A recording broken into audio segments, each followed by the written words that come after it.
All the cycles. Podcast. Spelled backwards. Pod. Leap. Dumb. Leap. Dumb. Pod. Spelled backwards. Pod. Leap. Dumb.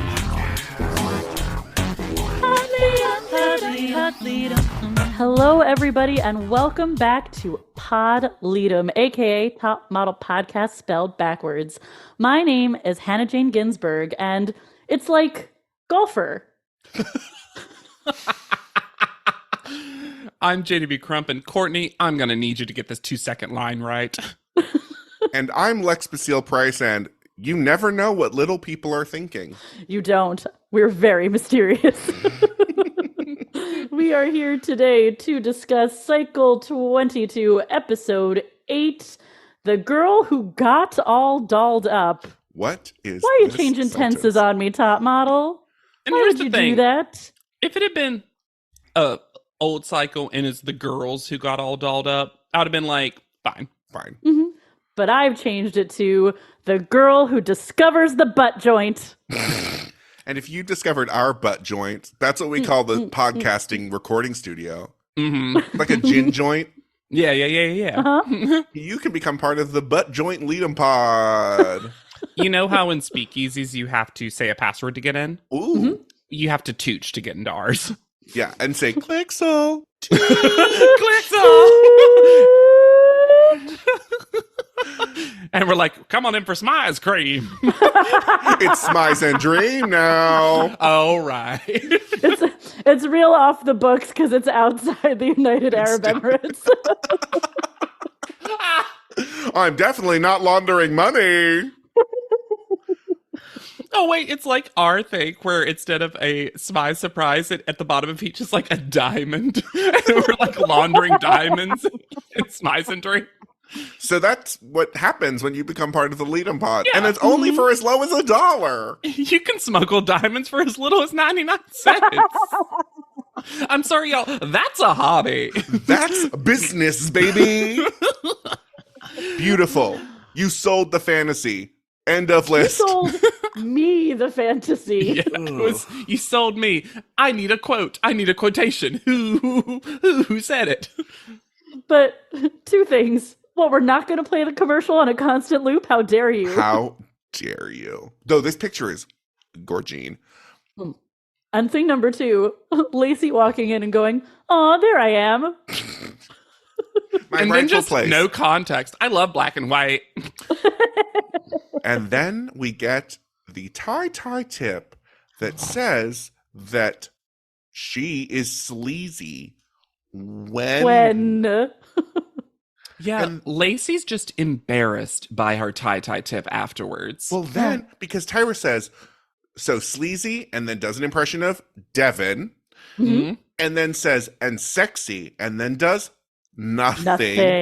Nothing. I honestly wonder if Tyra just recorded a bunch of these tips and just said, give the closest one to whoever won. They are tie traps. But also, like, when is Tyra gonna get over that you don't have to have had literal sex to portray sexiness? It's Ray Leah all over again. Because Tyra is a child who never had sex or had sex once.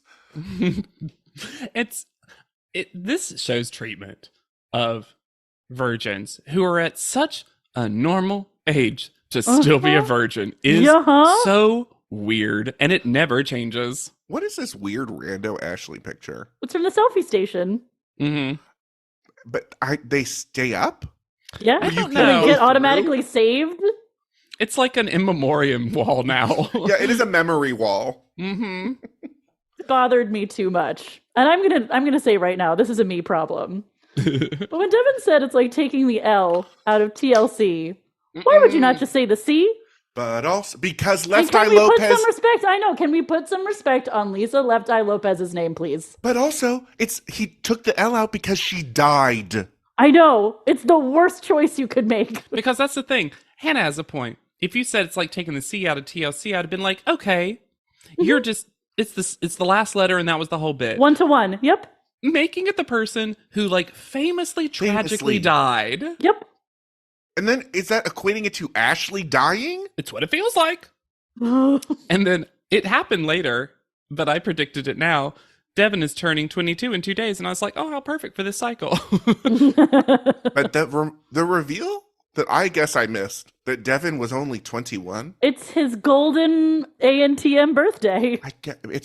I get that they're immature, but they also gave off a lot older energy. Like they had tried in this business for a long time and hadn't. If Devin had been one of our older 15. ones, I wouldn't have been surprised. Sure. He's signed to a modeling agency every year and then they drop him. That's why he was signed to 6. 15. Since when was Beja Courtney's cheerleader? And what is this whole thing of trying to manipulate her back into Mikey's romantic thrall? Like, why is Beja doing this? What is she getting out of this? She's bored. Because once again, like, if you're concerned about competition, you don't need to target Courtney. It's like Mame and Hadassah. They're gonna take care of themselves. Yeah, sometimes, y'all, you don't need to pick off the weakest of the herd. They'll just stop running behind you. I did love the sentence from Beja. I'm surfing in the middle of the pack right now, and that's not keeping me afloat. Well, that's pretty bad surfing, all things considered. Where's your surfboard?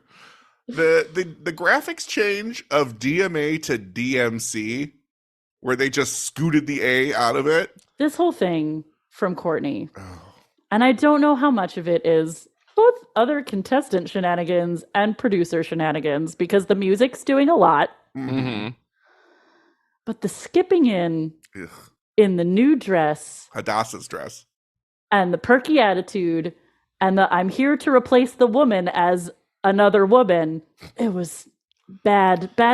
Nothing good about it. Well, what's interesting, too, is that there's some classic pre-panel timeline shenanigans. Mm-hmm. Because she wears this dress at panel, and at the end of this, they make this edit as if Mikey and Devin abandoned her. Right. But I think you don't see them at the same time. I think that they just left to go get ready for panel after eating. I think so too. At the end. Yeah. I don't think they rejected Courtney in the least. I think they were having a super cash conversation with her. Yeah, eating before panel. Now got to go get changed. My question is, why were the chairs in the other room? I think they just moved them for some event or something, you know? I guess, but like something silly. Maybe. I want to, because I worry about her while I see her on the show. Give Courtney a lot of credit, but I do think that for a myriad of reasons, she's doing some of this to herself. Mm-hmm.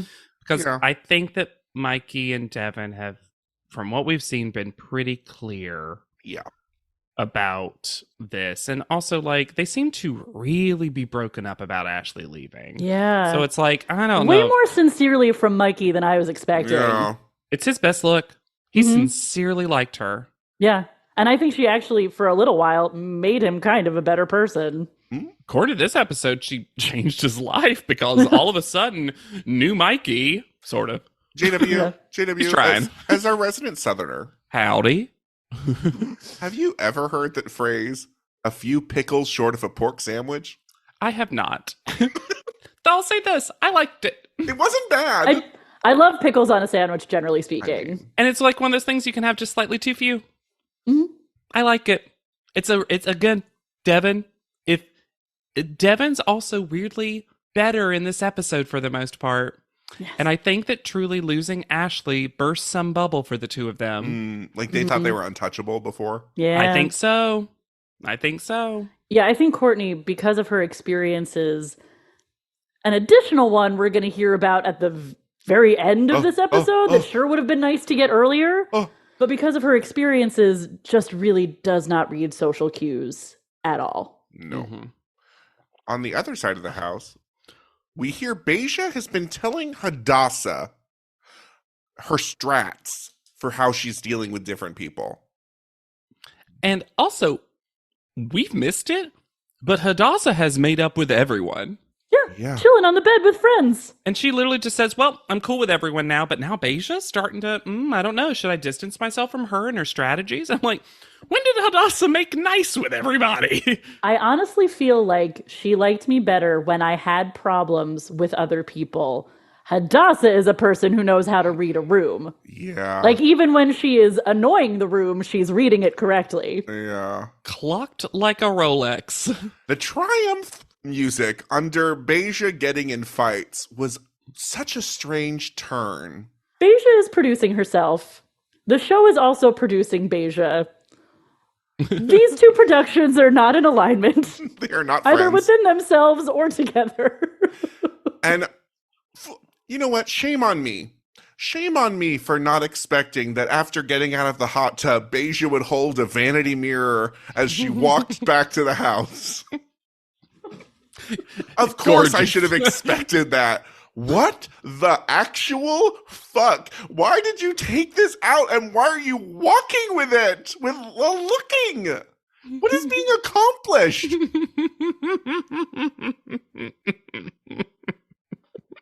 Tyra told me that she gave me a 10, and I liked it because I needed to hear it. You were in a jacuzzi. And then we get a kitchen convo where Mikey decides to, and I'm going to put heavy quotations around this, apologize. He got a new attitude. To Beja and Hadassah, but he starts by saying, I've seen growth in the two of you. You know This what? is You plain really surprised Jane me. energy. Plain Jane energy. It's just so funny that I've never heard an apology start with, you've both changed, so now I'll apologize. What? You didn't deserve it before. But I will say the reintroduction was cute. Was at the cute. end. It was. And then Beja, although as I you did watch, observe that Beja said it with a Y. She introduced herself as Bea. But it changes. Yep, I know.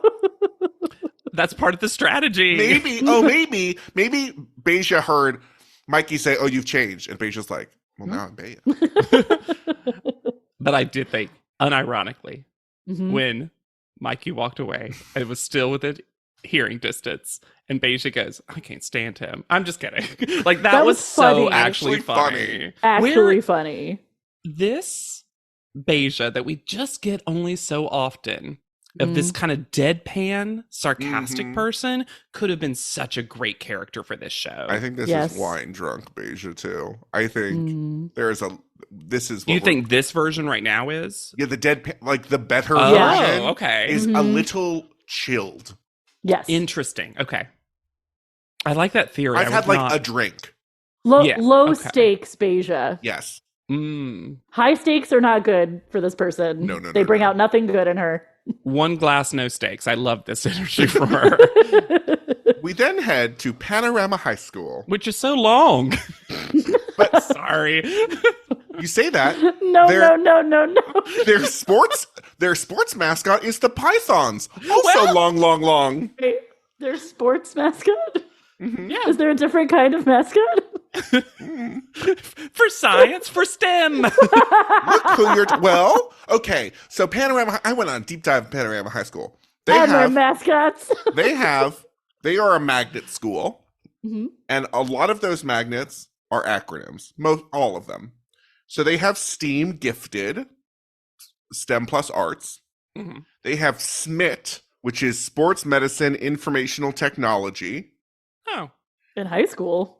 Yeah. They have PSJL, which I think is Panorama Social Justice and Leadership. Oh, sure, pistol. Pistol. Not the best word they've I'm made so gonna far. skip one. They have AVID, which is advanced via individual determination. That's just nothing. They have a group who believes in themselves. They have hospitality, and there's just a picture of a chef's hat, but no explanation. And then finally, Hannah, you're gonna get a kick out of this one. Oh boy. They have FAME Club, spelled PHAME, which is the Theater Performing Arts. Because, of course, the fucking theater kids wouldn't give actual thought to the acronym. They just wanted to be FAME. Because they want to live forever. But what's AME stand for? Amazing Musical Entertainment? There you just did it. But still, FAME Club. FAME Club. the chokehold that TV series had on us for such a long time. And I know it's more famous as a movie, but I want to respect the 6-season show. I'm just going to say that menu was too long. Too many options for that magnet menu. Miss J welcomes them Apparently to a tent. also where they filmed the high school stuff that happened in Heroes. Oh, it looks like a cool high school. It's like multi-leveled and it's nice. Yeah. They certainly have enough places to run around in. Y'all, the way this challenge is introduced in bits and bobs and tiny pieces, and no one knows what's going on. Stages, really. To the point where they bring in somebody who's actually a very big deal in the world of fashion, who gets no intro or credentials. They just treat him like some guy. They also spell his name wrong. They miss Tyron doesn't even respect. Tyron doesn't even show respect. And he's so much bigger than this show. I don't understand how this happened. How did this happen? For nothing. There's no challenge of this. It's just they get Robert Behar, which they say Robert, to come in and restyle them because they were like, no one here has fashion except Justin. So we're going to, but then they say you're not only going to look fierce but smart too, which then made no sense. What was going on? This is all also, Lex briefly said it, but this is a tent outside. We're not even in the school yet. No. And y'all, he has worked consistently. If you don't know who he is, worked consistently with Janet Jackson. He has designed clothes that are in the Rock and Roll Hall of Fame for Janet Jackson. He has worked extensively, and yet it's a blink and you'll miss it. How did they get him? And like Janet Jackson's main tour stylist has designed many outfits for Dolly Parton to the point where he got his own chapter in her recent book about her clothing. Jesus. And also appears to work with Naomi Campbell all the time, which is probably why he didn't get his credits. So then we head into a classroom where they get to show off their new outfits to children. This is so weird. I felt very strange about the insistence on calling this group of young women, who varied greatly in age from what I could tell, little girls. Little girls. Yeah, because this was clearly representatives from probably every grade that exist. Because some of them are definitely teens. I think some of them are as tall as Miss J. Yeah, I think they're like 7th to 12th grade. I think this is like a middle high school kind of situation. Yeah, it must be. And you're in a classroom at a school. Why do we have a tiny laptop instead of an AV cart attach it to a fucking TV? Thank so you. So small. It was so small. And then it's a message from Tyra wearing the exact same outfit as previous panel and also Tyra tip. Yep. And then I can't believe, truly, there's going to be so much on-screen nonsense that I can't wait to talk about. I'm truly shocked that Tyra didn't make up her own version of STEM. It felt so in Tyra's wheelhouse to make up a new acronym. Because she pretends that STEM is important to her. Since when? And immediately disproves that by showing no knowledge of what she says is about to be happening. Because trying to connect the dots of where Tyra's mind took this. STEM. Not enough women in STEM. Women are paid less in these jobs. So in order to have women make as much money as men, we need to hire more of them. Can I talk about the math of the dollar signs for a sec? Please do, because it's so wrong. It's so wrong. Yep. So what are the things she says? Because we're going to talk more about the 3 categories of what STEM can give you, which is money, power, and respect. She says women are making, and this is all full screen, if you haven't seen the episode, full screen Tyron's. Tyron's got a lead role for a little bit. Women are making dollar sign, while men are making $6 signs. It is famous. Oh my God. I don't know about its current accuracy, but it's famously known that women make 33% less in the same roles historically. So it'd be dollar sign, 4 for women and 6 for men. Or you could have just done 2 for women and 3 for men, which would have gotten the same point across. So they fumbled this so bad, hard. Just and the also, idea that you fix pay disparity through hiring is not how anything works. No. And I could be wrong about this, but from my knowledge of STEM, when I worked for Microsoft, they hosted a couple of like STEM things, especially coding based, right? Mm-hmm. And a lot of what they talked about was the disparity related to gender and race and some other stuff. But they definitely, and the thing I saw is mostly focused on a gender. lot of focus on gender, but there is a huge disparity in race as well. Of course. Yes. Especially the intersection of both, Yeah. where they were like, it's that they aren't hired as much. So it's not so much that I'm sure they get paid less as well. But a lot of the STEM programs are trying to get young kids interested in these things so they can see them as viable career paths, even though they don't have as many role models to look up to currently. And if you are, and apparently the whole point of this challenge is to make something to appeal to the youths. And the point of STEM programming is to get people who are usually on the outside of these opportunities and communities interested in science and technology. None of that has anything to do with what's about to happen. Because Tyra just makes it boss babin'. Money, power, respect. Yes. Let me quickly say, because there's also a debate about STEM versus STEAM.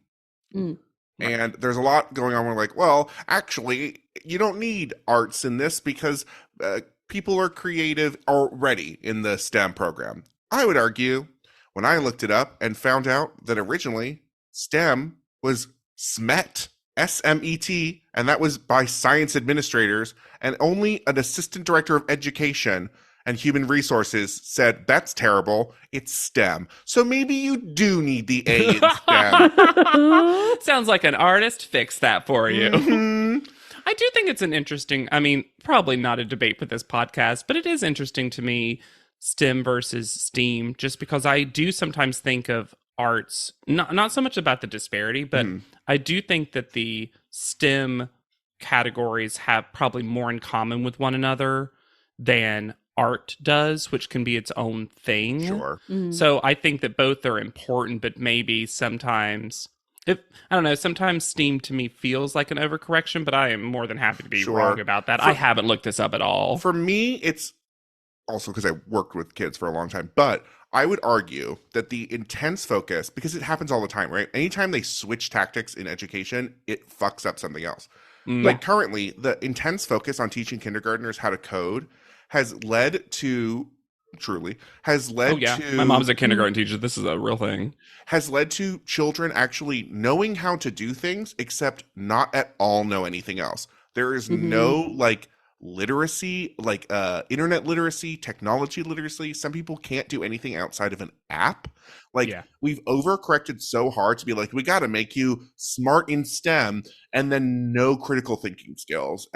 People like to focus on, I think programs and people like to focus on things that are quantifiable that you can teach, because that's what's easy to write down on a lesson plan and do research on and get funding for. And test. I think testing and funding is such a big part of that. It is much harder to teach something like creativity or critical thinking skills, it's harder to teach it, but it's also much harder to talk about how to teach it or to come up with one plan that fits every kid.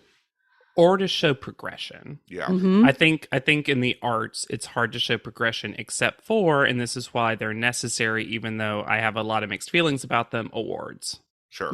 Because awards are the only ways to quantify something that's subjective.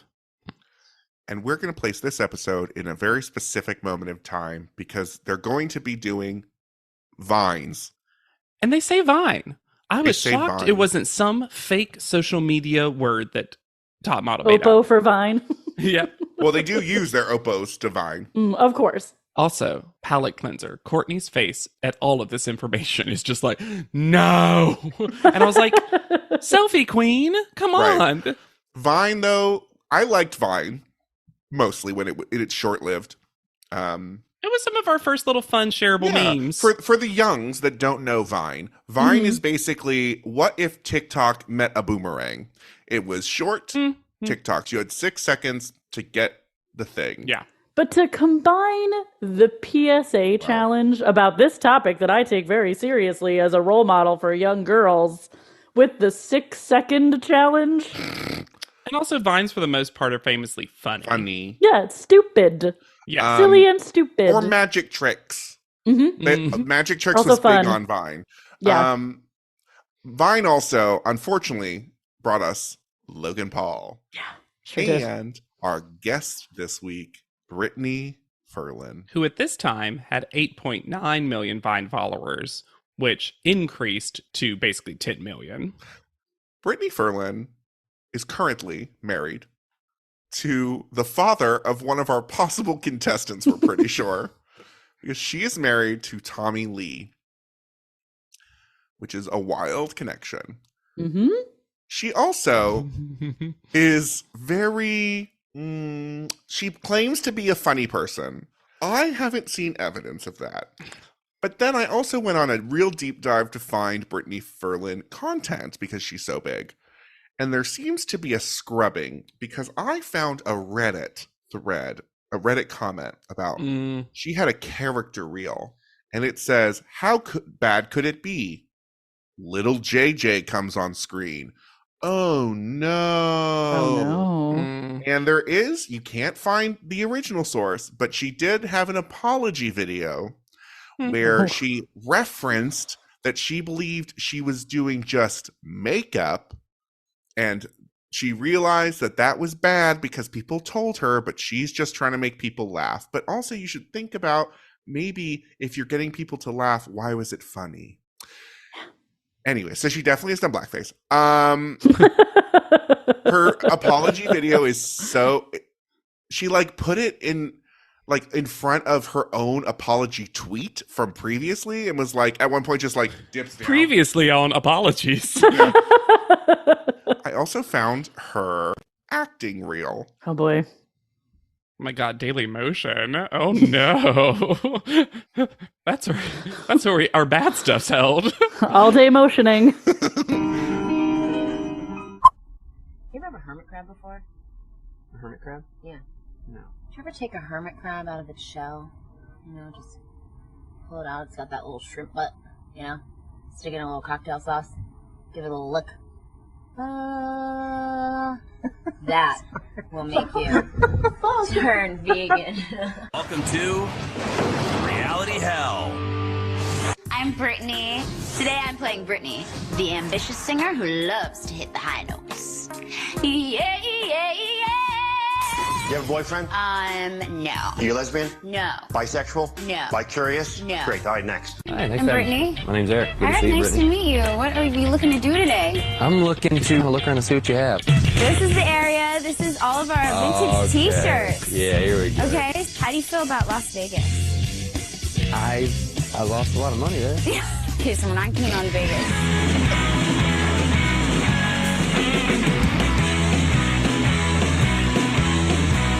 I wanna see you in the morning. I wanna see you when the breaking day is dawning. You gotta go, it's alright.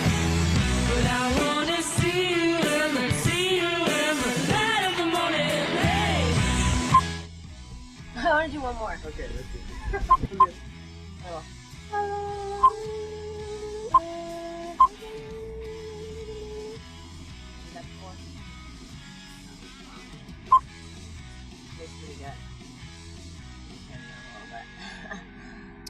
I would like to point out that was uploaded by Brittany Ferlin with a check as her acting sketch reel.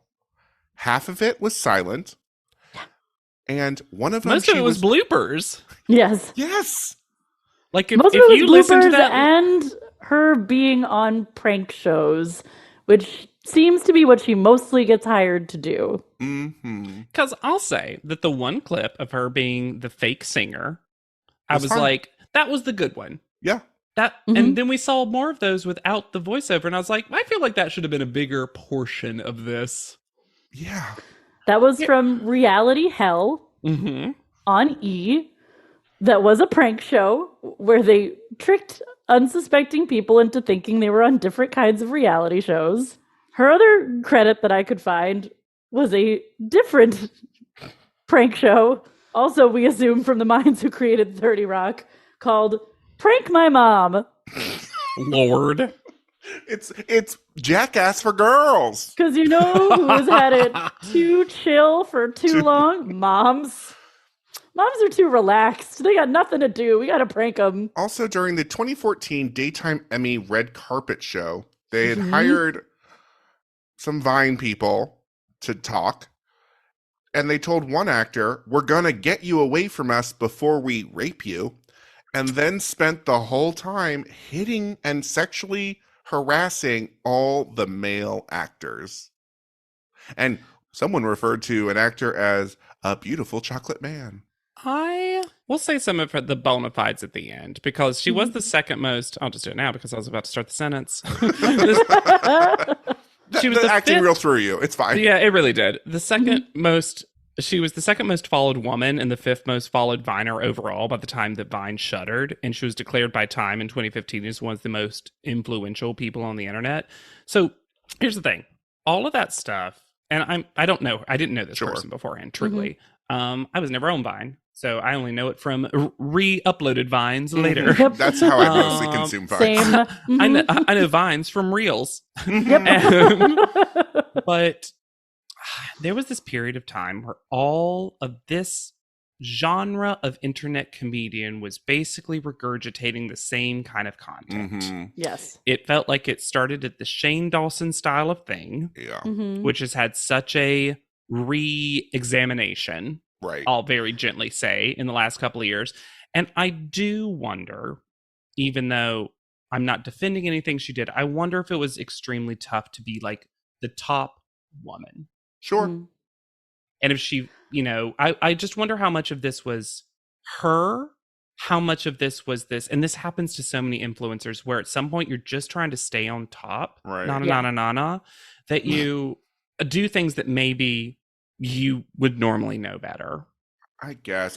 I do think people, when they become that kind of internet famous, and even more then because it was newer, when they make mistakes, the impulse is to then turn that into advocacy.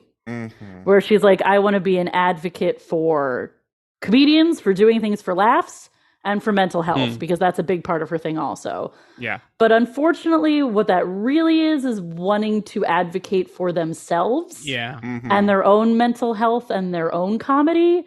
And they have a hard time translating that into thinking about other people. Yeah. I would also say they have a hard time translating that into anything funny, because I also watched collections of her Vines and none of them were funny at all. Yeah. Another problem as well.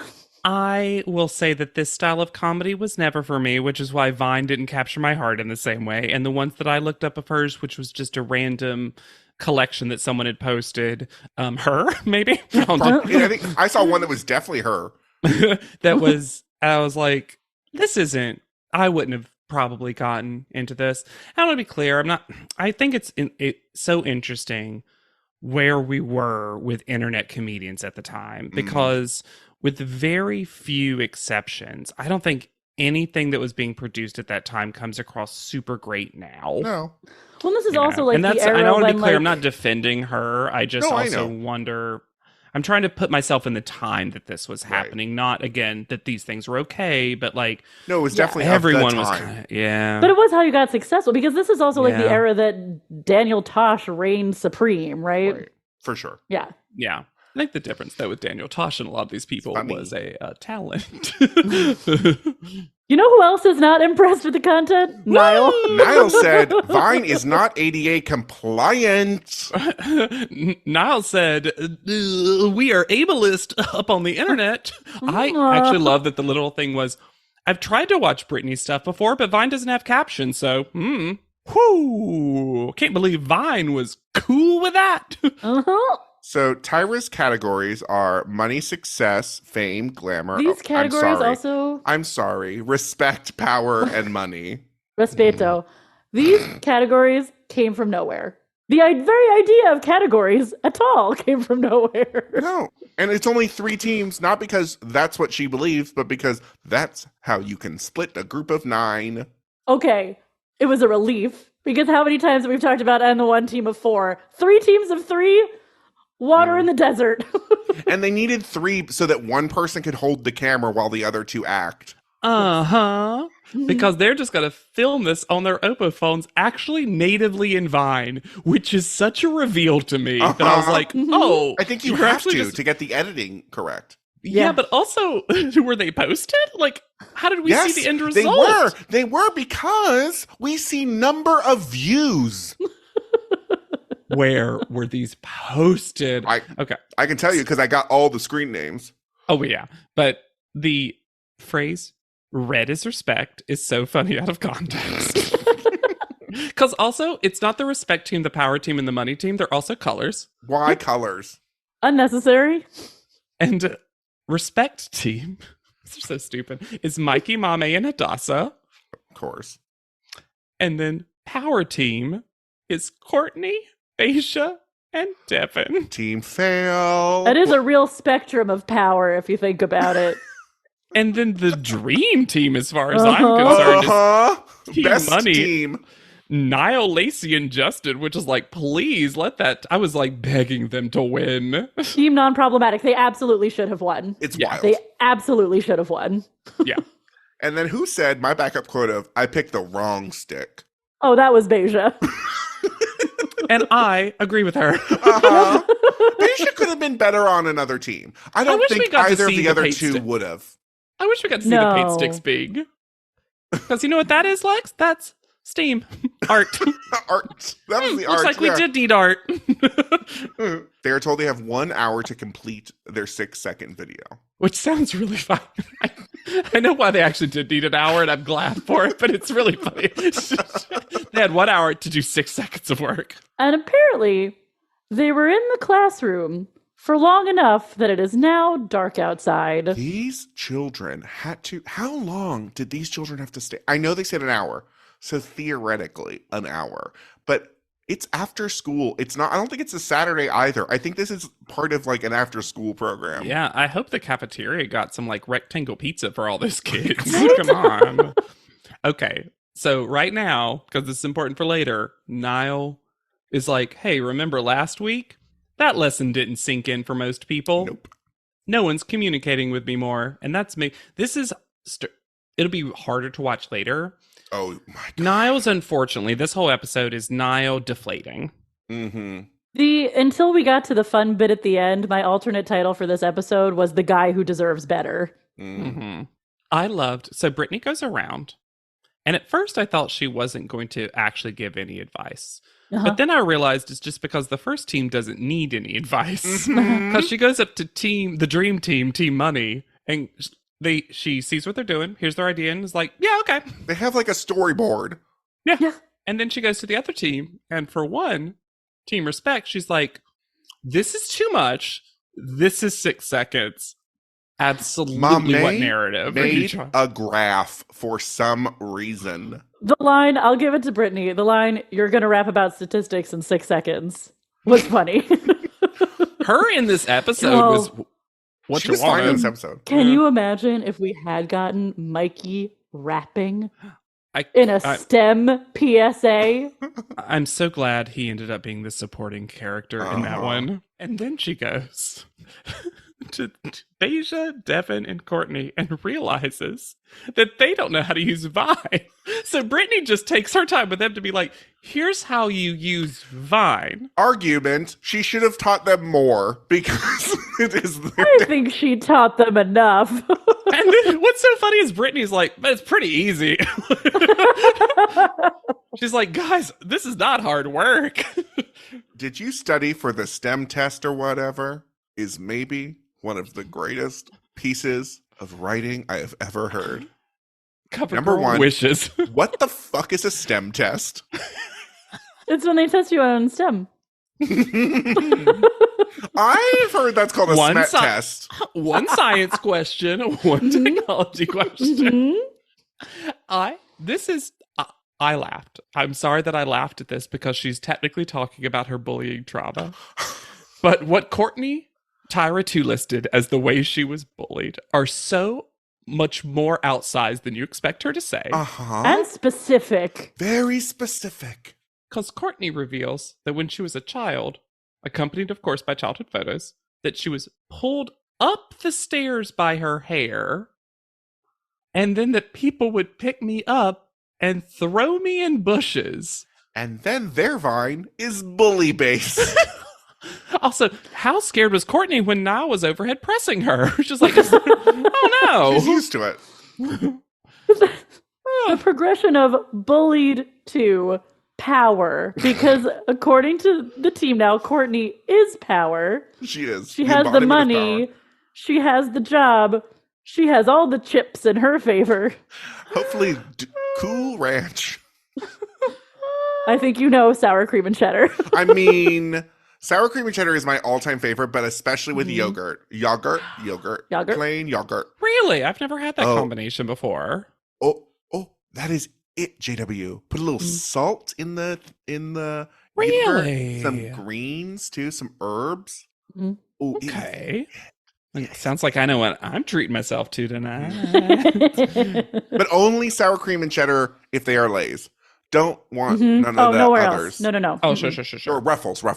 Yes. No, I knew what you meant, but oh, you don't want me with the super fragile potato thins? I'm gonna say it right now. Ruffle Lay's, top tier chip.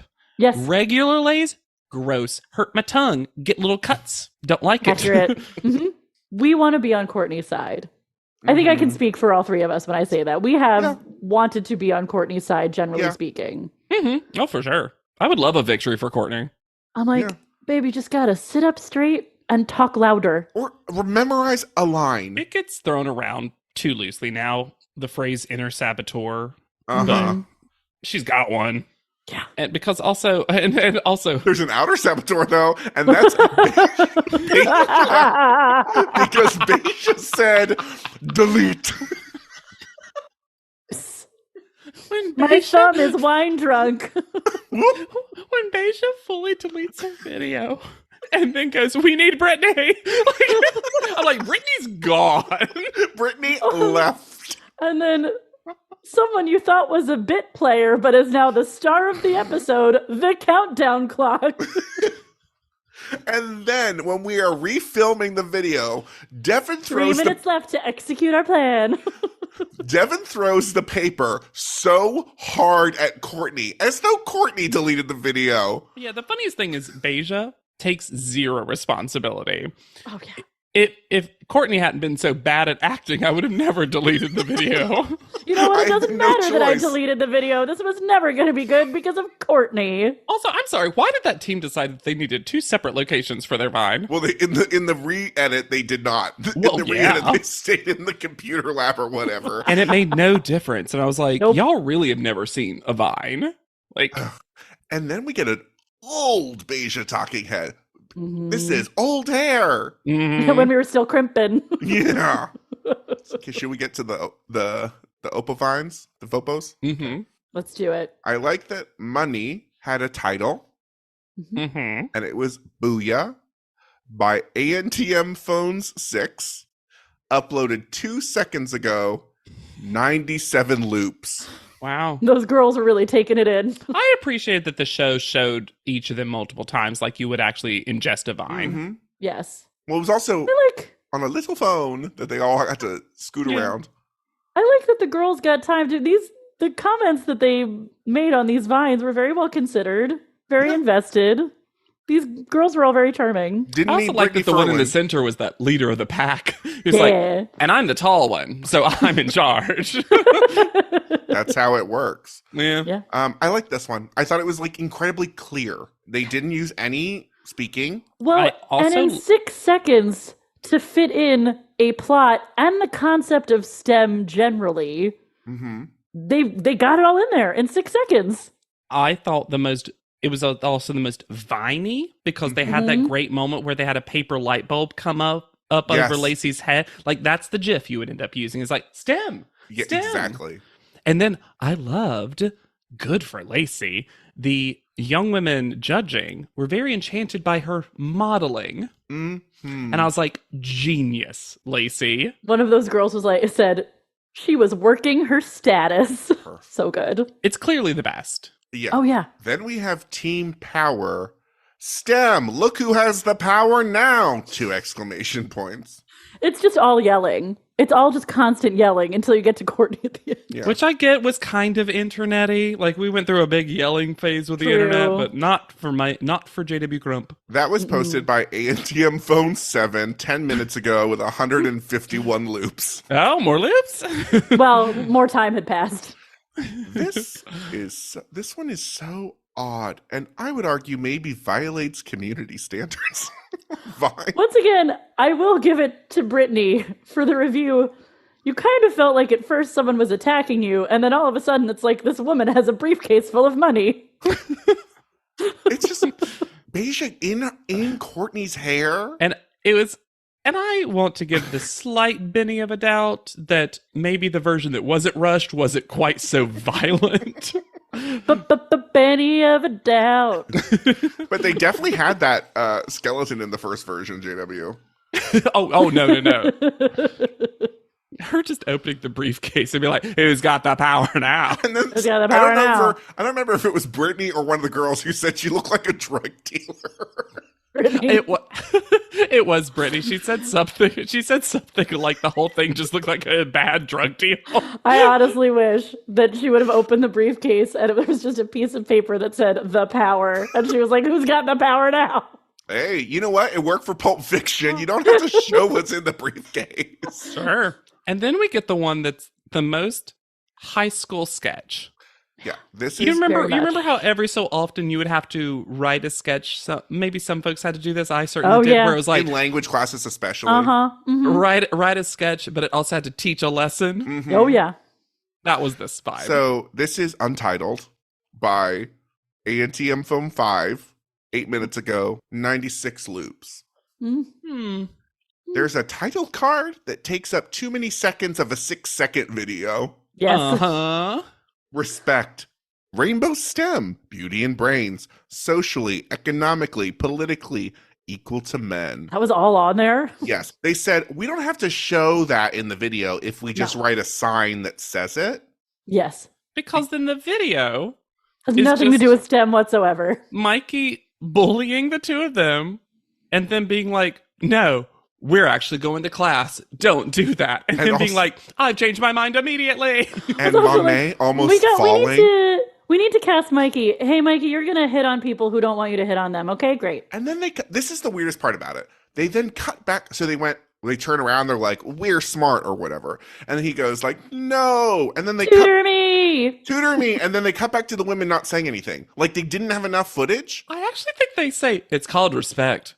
What is? But also saying about Mame, they didn't want to get another take where Mame was not falling over. They had an hour. Maybe they spent 45 minutes writing the rap, and then Brittany Furlan came in and was like, don't use that. I did love Brittany was like, it was better than I thought. When I first saw them, I was like, well, that's the losing team for sure. I was like, Brittany?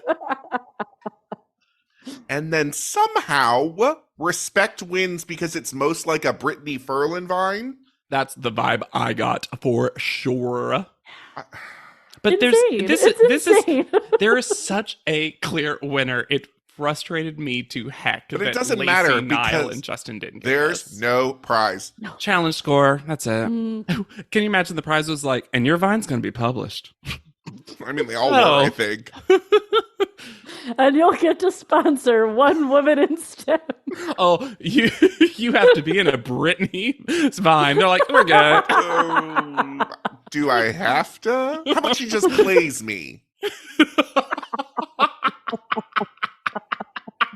That's her thing, right? She likes she's a character actor. She does things of like the 5 men you'll meet in LA, and instead of doing anything, she puts a costume on and says what they are.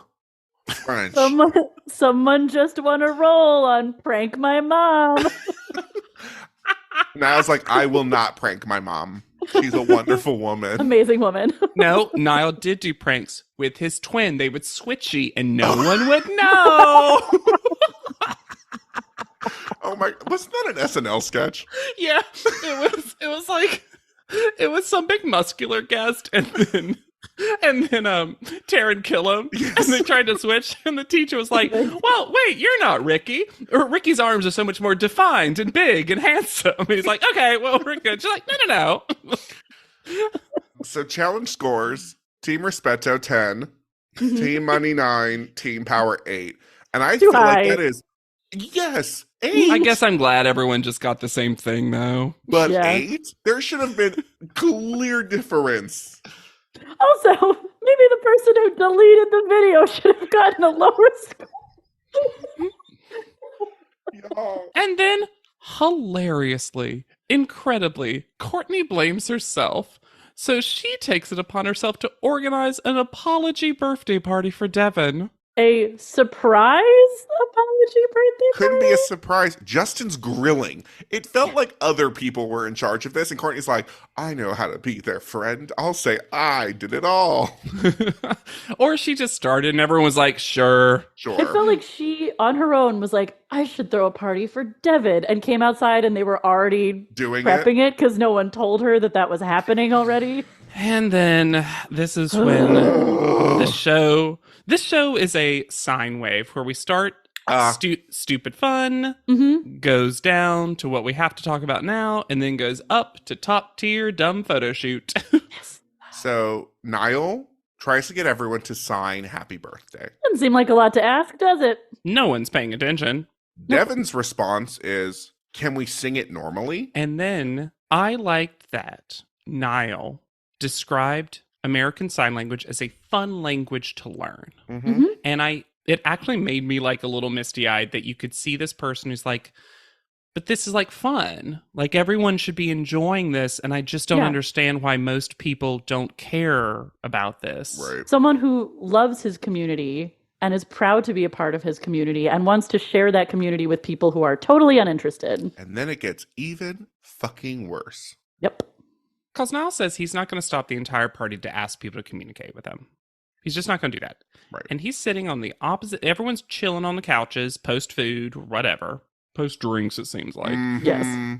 And Devin asks if Niall has his phone. Doesn't ask Niall. No. Ask someone else Oh, yeah, that's true. to poke Niall and see if Niall has his phone. To which Devin just uses it to take Oppo selfies. For what seems like 20 minutes. Yeah, Lacey says a good 20 minutes. And no one else seems engaged. And also, you have a fucking selfie station. And your own phone. Go get your own fucking phone. I wondered about that. They could have access to these phones, or are they only allowed the phone specific times of the day? And Niall has it only because it's his person- only way to communicate. Exactly. Yeah. Yeah. I did think That's that probably so- Niall was that- the only one that to have makes a it phone. Even worse. Even shittier. Even Yeah. worse. And it's, Yep. it's like last episode. It's like the thing you're calling a game is his way of life. The thing you're treating as a toy is his only means of communication. And then felt Niall sick goes watching to this. what we've seen is his first in-house confessional, from what I remember. Yep. And he says the heartbreaking thing of, I know this is a competition, but I'm human. I'm here. And then it does seem like he brought this up to folks. And Lacey, again, she's been great throughout. One of the whole few thing. advocates for him in the house. Yes. She basically explains what we are seeing happen and understands and like apologizes. And Devin takes no responsibility. Devin just goes, but I was talking to Niall. End of conversation. And I'm also glad that Mame called Niall smart and that he has a lot to contribute to their conversations. Yeah, and she And signed. at least she remembered the apology sign, at least. This was disgusting. Awful. And it's just so easy. It's so easy for them to apologize to him in the moment. He keeps having to advocate for himself, or maybe one of his friends will come forward and do it for him. But it just feels like this is going to keep happening over and over and over again, where he advocates for himself. They feel bad for 2 minutes and then go back to being assholes. Yep. Yeah. And the more they do that, the quicker their brains are going to fluctuate through those feelings. Oh yeah, because now it becomes part of their interaction with Niall. Yeah.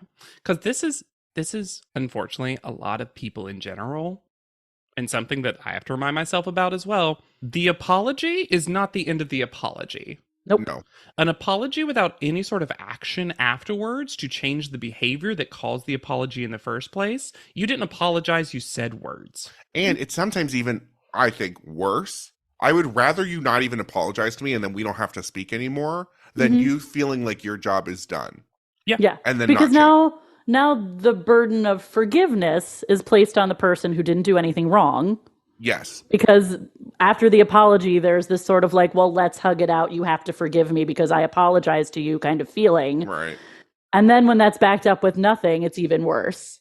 Because, everything... You're right. Ooh, that riles me up. Yeah. Yep. That just reminds me of, as a child who was bullied, being told basically like, you're kind of at fault and this is now about you. Yeah. And it's so...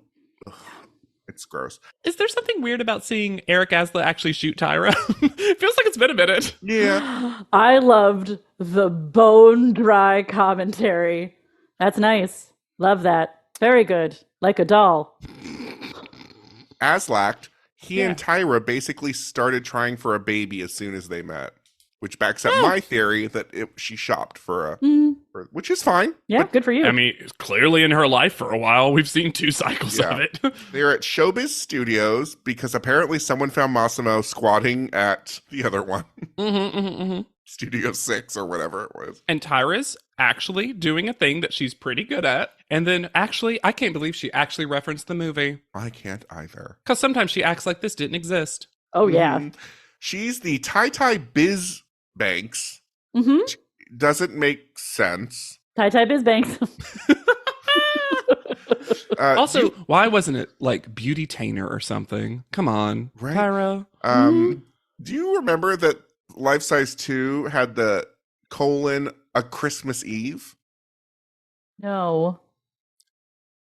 I do remember that it happened at the end of like ABC Family's 25 Days of Christmas. Fun. But I forgot that it had the subtitle. A Christmas Eve. In 2020, she announced another sequel was in the works, but there has been zero word. Well, I mean, that's just how Life Size works. That it was probably all will happen 10 years from now. And that's also kind of how 2020 worked for Tyra. Smize Cream, stuff, Model Land. She was like, if I say it, it might happen. Can we talk about the hungry cooch of Tyra's pants? Because whoop-de-doop-de.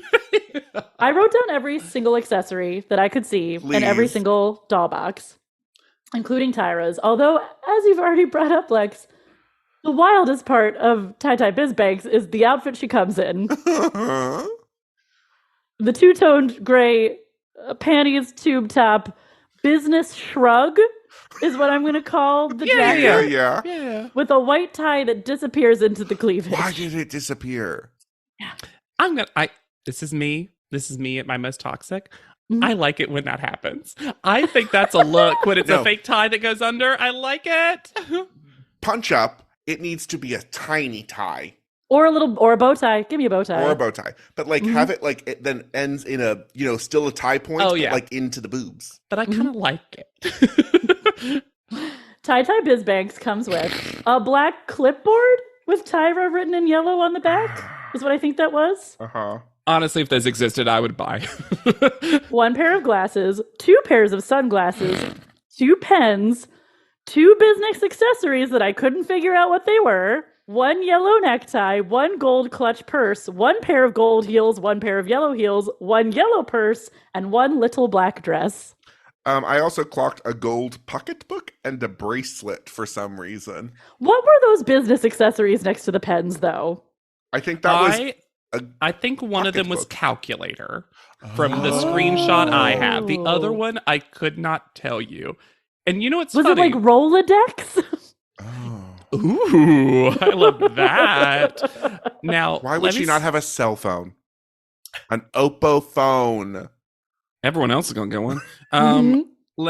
Lex and Hannah already know this, but I collect vintage action figures, which is also some vintage dolls. And I do not own this, but this is all very reminiscent of Working Woman Barbie. Working Woman Barbie was famous because she had a working outfit, and then a twist, it could transform into a going out outfit. A real day-to-night moment. And it was the funniest thing to me about Working Woman Barbie is that for no reason at all, they decided this was going to be the one Barbie that didn't have pink. Because pink's not business color. What is? Bright red. And that lip is the reddest lip you will ever see on a Barbie. But y'all, Barbie is famous for working. She Yep. works So many everything. jobs. I love that Hadassah reveals that she has over 300 dolls. And I believe Life Size might be one of her favorite movies. Oh, And she yeah. didn't think that Tyra Banks was in it. There's a world where she doesn't see Tyra Banks as the actor in that movie. The funniest thing is she's Eve. She Yeah. doesn't accept. Let me just say that the post-production of Hadassah's "Oh my God," and it punches in further each time. I was like, perfect. This is Hadassah's best episode, honestly, because Hadassah gets to actually have a personality. And fun. Yes, she has an interest. And I just want to say, I don't think we can overstate how much Eric, at this point, appears to be a resigned hostage. He's like, why can you not hire someone else? I could be taking pictures of fjords right now. Oh, you know what? Maybe this is when Tyra is like planning to have a baby, and so he has to be on call For the cycle. for the cycle. For her cycle. And her cycle. Now, I will say that not only was it a 3 list, No, it's not. It's not. It's a It's a 2 list. not only does it get 3 Tyrons, Okay, implying sure. a 3 list, Yep. but I found this actual advice. This was actual how things you should do specifically to be a doll, which is they're not named well, but the wide eye smize, because yes, dolls aren't gonna like fierce squint. The best one, that your eyes follow the head. Yes. A thing that I think people would have messed up, and then Yes. joint isolation, which So is it's an oldie eyes, but a goodie. eyes, joints. Yeah. Eyes, joints. She also says dolls' eyes don't go like this unless it's a bobble-eyed doll. Y'all, that's not a thing. She's got a Bobble-eyed? haunted doll. You know she's got a haunted doll in the I house look- somewhere. It gets worse because I searched for what could it be.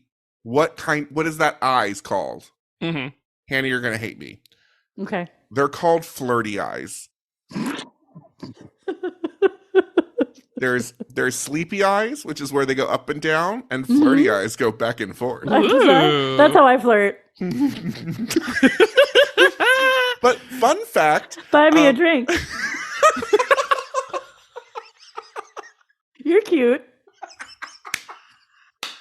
I love think your we know what the flirty video eyes. clip's gotta be, since that won't translate at all. Hannah, that was great. Isolation. great isolation. Wow. Thank you. Isolation. Oh. Whoa. Fun fact, those 2 eyes use the same mechanism, and you can find out what it looks like if you take the front of a doll's head off. Sure It's so can. creepy. There's a string that's a weight, and so the eyes move together. Can I ask a top model pertinent question? And does that mean that dolls' eyes are incapable of going up and down and round and round? Yeah, they can only do one or the other. Yeah. Yeah. True. There's They're also round, but they're not good. There's also a concept called bubble eyes, which is when an older doll that has glass eyes, which is the thing you want. Yeah. There's too much moisture that builds up, Ugh. and then there's bubbles in those glass eyes. They're trying to cry. Y'all, I hate dolls. I hate them. I like action figures and things, but dolls. You're talking about like you don't like the American Girl doll kind of moment. No, And I like don't baby dolls. I don't like Yeah. baby doll. I find them incredibly creepy. I hate. You don't like the Uncanny Valley too realistic to a real thing. Correct. I don't like the worst is a ventriloquist dummy. Really? Sure. Oh, Goosebumps must have freaked you out then. They love that dummy. oh, they love that dummy. I did not read those ones. Only say cheese and die for Lex. I may have told this story on the podcast before, but I, growing up, had a vivid memory of a movie that involved dolls eating someone. And then when I was 21, I watched Barbarella, and there was that scene, and I realized I had apparently seen Barbarella as like a 3-year-old, and it had Least surprising imprinted. story I've ever heard in my life. I don't think you've told it on the pod, but you've told me that story before. And when you were telling me that, I was like, is he talking about Barbarella? And I was like, then you said it was Barbarella. I was like, oh my God. But yeah, I just had that memory. And then I watched it and I was like, I had that dream again. My small business needs to hire, but I don't use LinkedIn, and I hire an energy vampire. But also they're a literal vampire. And suddenly my team is spending all their time sharpening wooden stakes and buying bulk silver and rehearsing ancient chants, and then I wake up.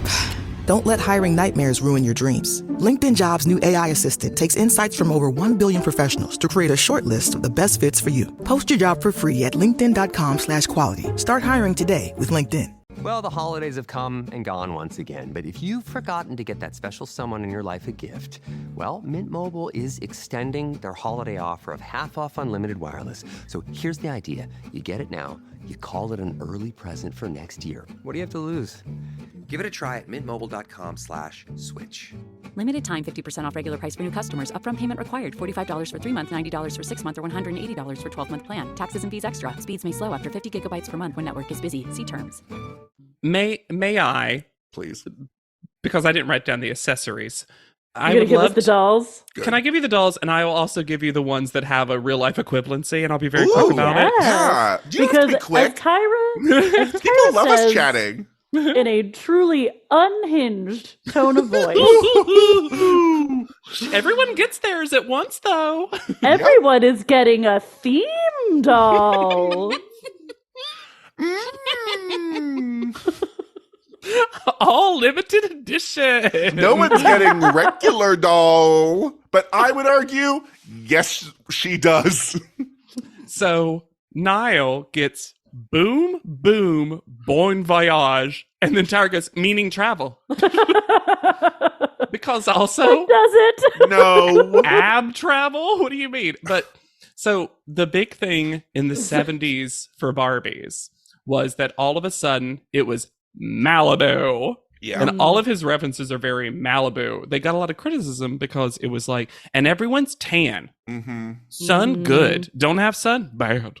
Bleach, bleach, bleach, tan, tan, tan. Lacey, to me, even though she's ultimately successful, in my opinion, gets the worst. The worst. Oh, yeah. Which is Tyra Taught Me Tooch Girl. With the creepy Tyra logo. Yeah, it's the single Tyra female doll. Yeah. And then Justin gets, he's a Bratz doll. Because Justin gets Booch in Baller.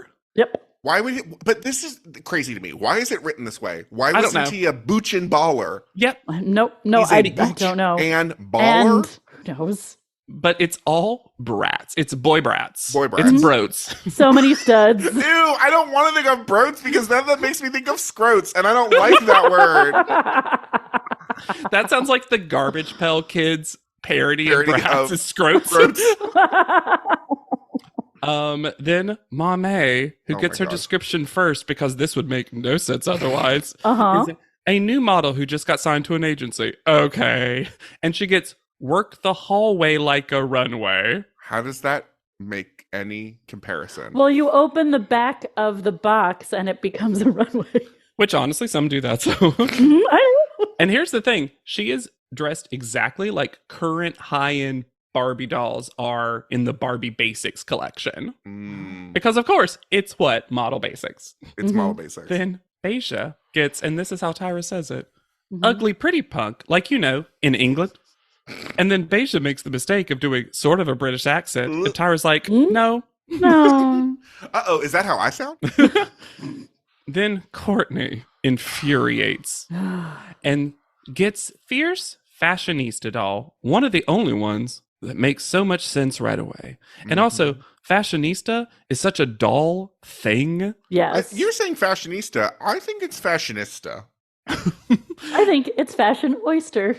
And then Courtney reveals that she doesn't know what fashion is? What do you mean? No, that's the only part she did know. Well, but the idea she doesn't know what a fashionista is. But she knows what the word fashion is. But I'm like, okay, well, I can you can context clue that out, Courtney. Now, she does have a moment here where she explains why she doesn't know what it is. Yes. Which I wish we had learned earlier in the cycle. So much earlier in the cycle. Any point before right now. Because she has a brother named Emmanuel, who she's apparently extremely close to. Mm-hmm.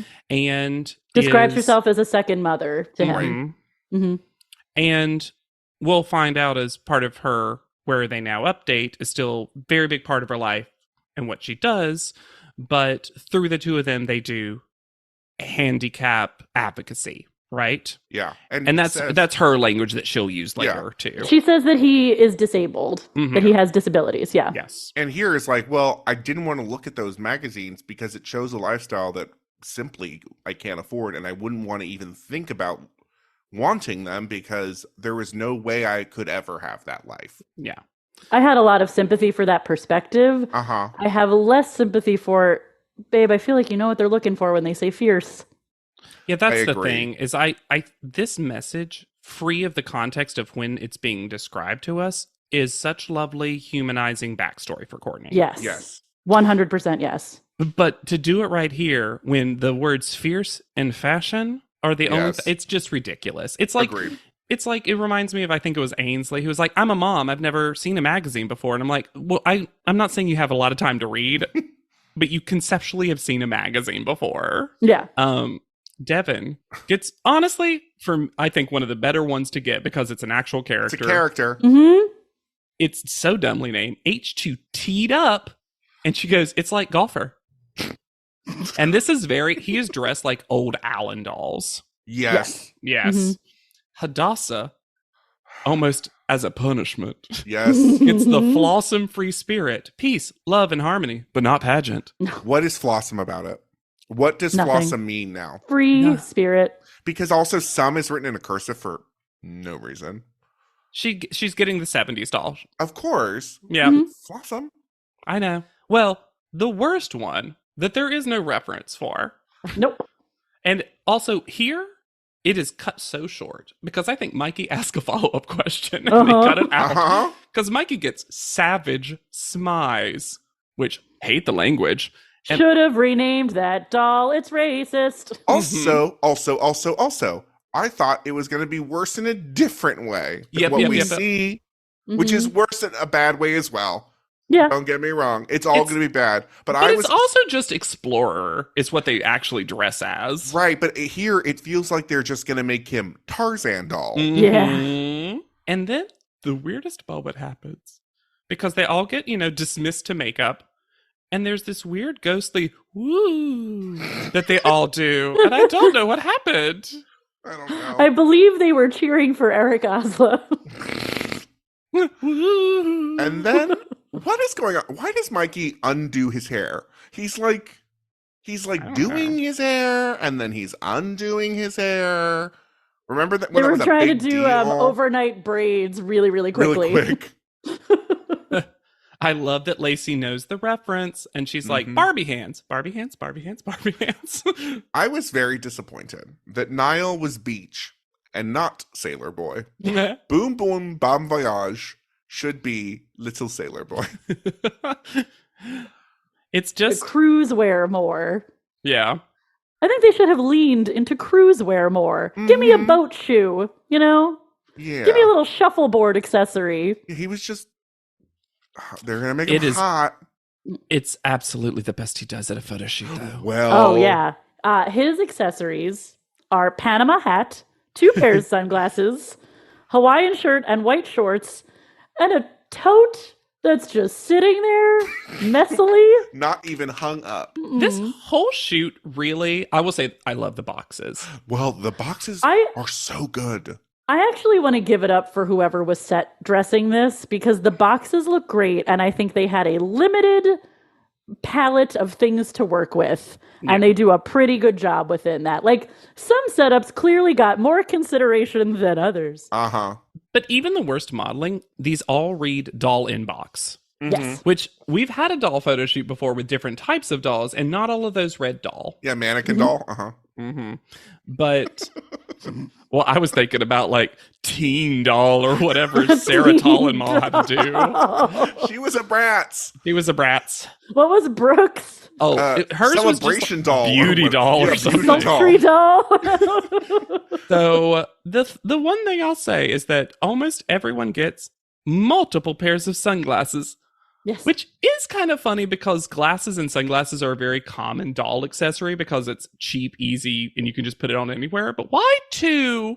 Yeah, I don't get two. So many pairs. Yusai tells Courtney to smize with her mouth. That's not what smizing means. Well, let's not skip over Hadassah having fun too quickly. Because Hadassah goes next, and she gets pink rose clutch, feather earrings hung on the wall.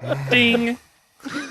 Brown sunglasses, fringed lace crop top, fabric flowers, fringed suede big purse, and white lace-up ankle boots. Why?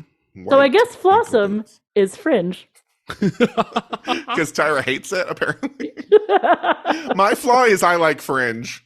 Could you imagine on that shoot last season where Corey, instead of got a little widow's peak, just got fringe? Yes.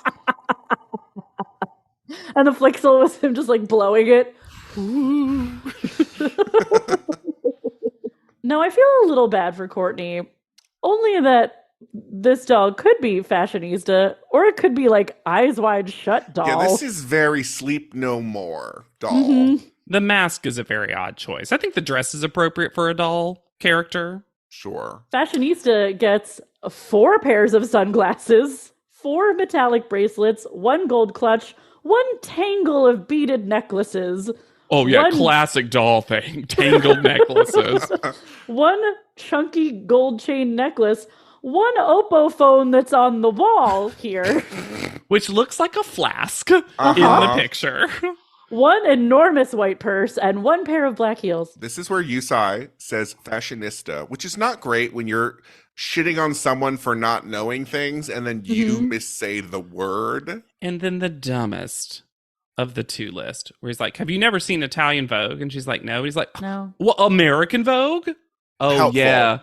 Yeah, now Courtney would be like, oh, American Vogue, absolutely. Pose. You said Italian and I don't read that. My notes say, what is this wig they put on Lacey? How Why, did they... oh, why? And then I realized that it's the worst version of Tyra's current hair. Yeah. Uh-huh. I'm going to give it up for the wig team. How the fuck did they get all that hair underneath the That wig was cap? a close fit. There must be one heck of a bald cap under that wig. Like, did they vacuum seal it? Like, what? How? It is funny that she is kind of just the Tyra doll because it's all signature yellow, black, and white. Yep. Plus a zebra print scarf. Okay. Why is she a 50-year-old woman? 3 pairs of sunglasses. 2 very chunky necklaces. 2 purses with gold chain straps. And one's clear. Which once again is extremely grandma on a night out. Yep. 1 little yellow clutch and 1 pair of course, yellow heels. I will say this. This is one of the few that I'm like, oh, this is an actual thing a doll would have. 1 pair of shoes on the doll that's very different from the other pair of shoes you get. I'm like, this, because she's also got a black pair of shoes on the other wall. Tyra taught me to just Tyra put me in heels. Yeah. Mom gets Oppo. She gets the Oppo commercial. Yes. Because she's got to hold it. Yeah. She also gets a Mame magazine as one of her accessories. I think that's supposed to be the portfolio that's sticking out of her ANTM tote. Oh, the ANTM New Faces tote that she gets. I guess someone's representing the New Faces division at ANTM.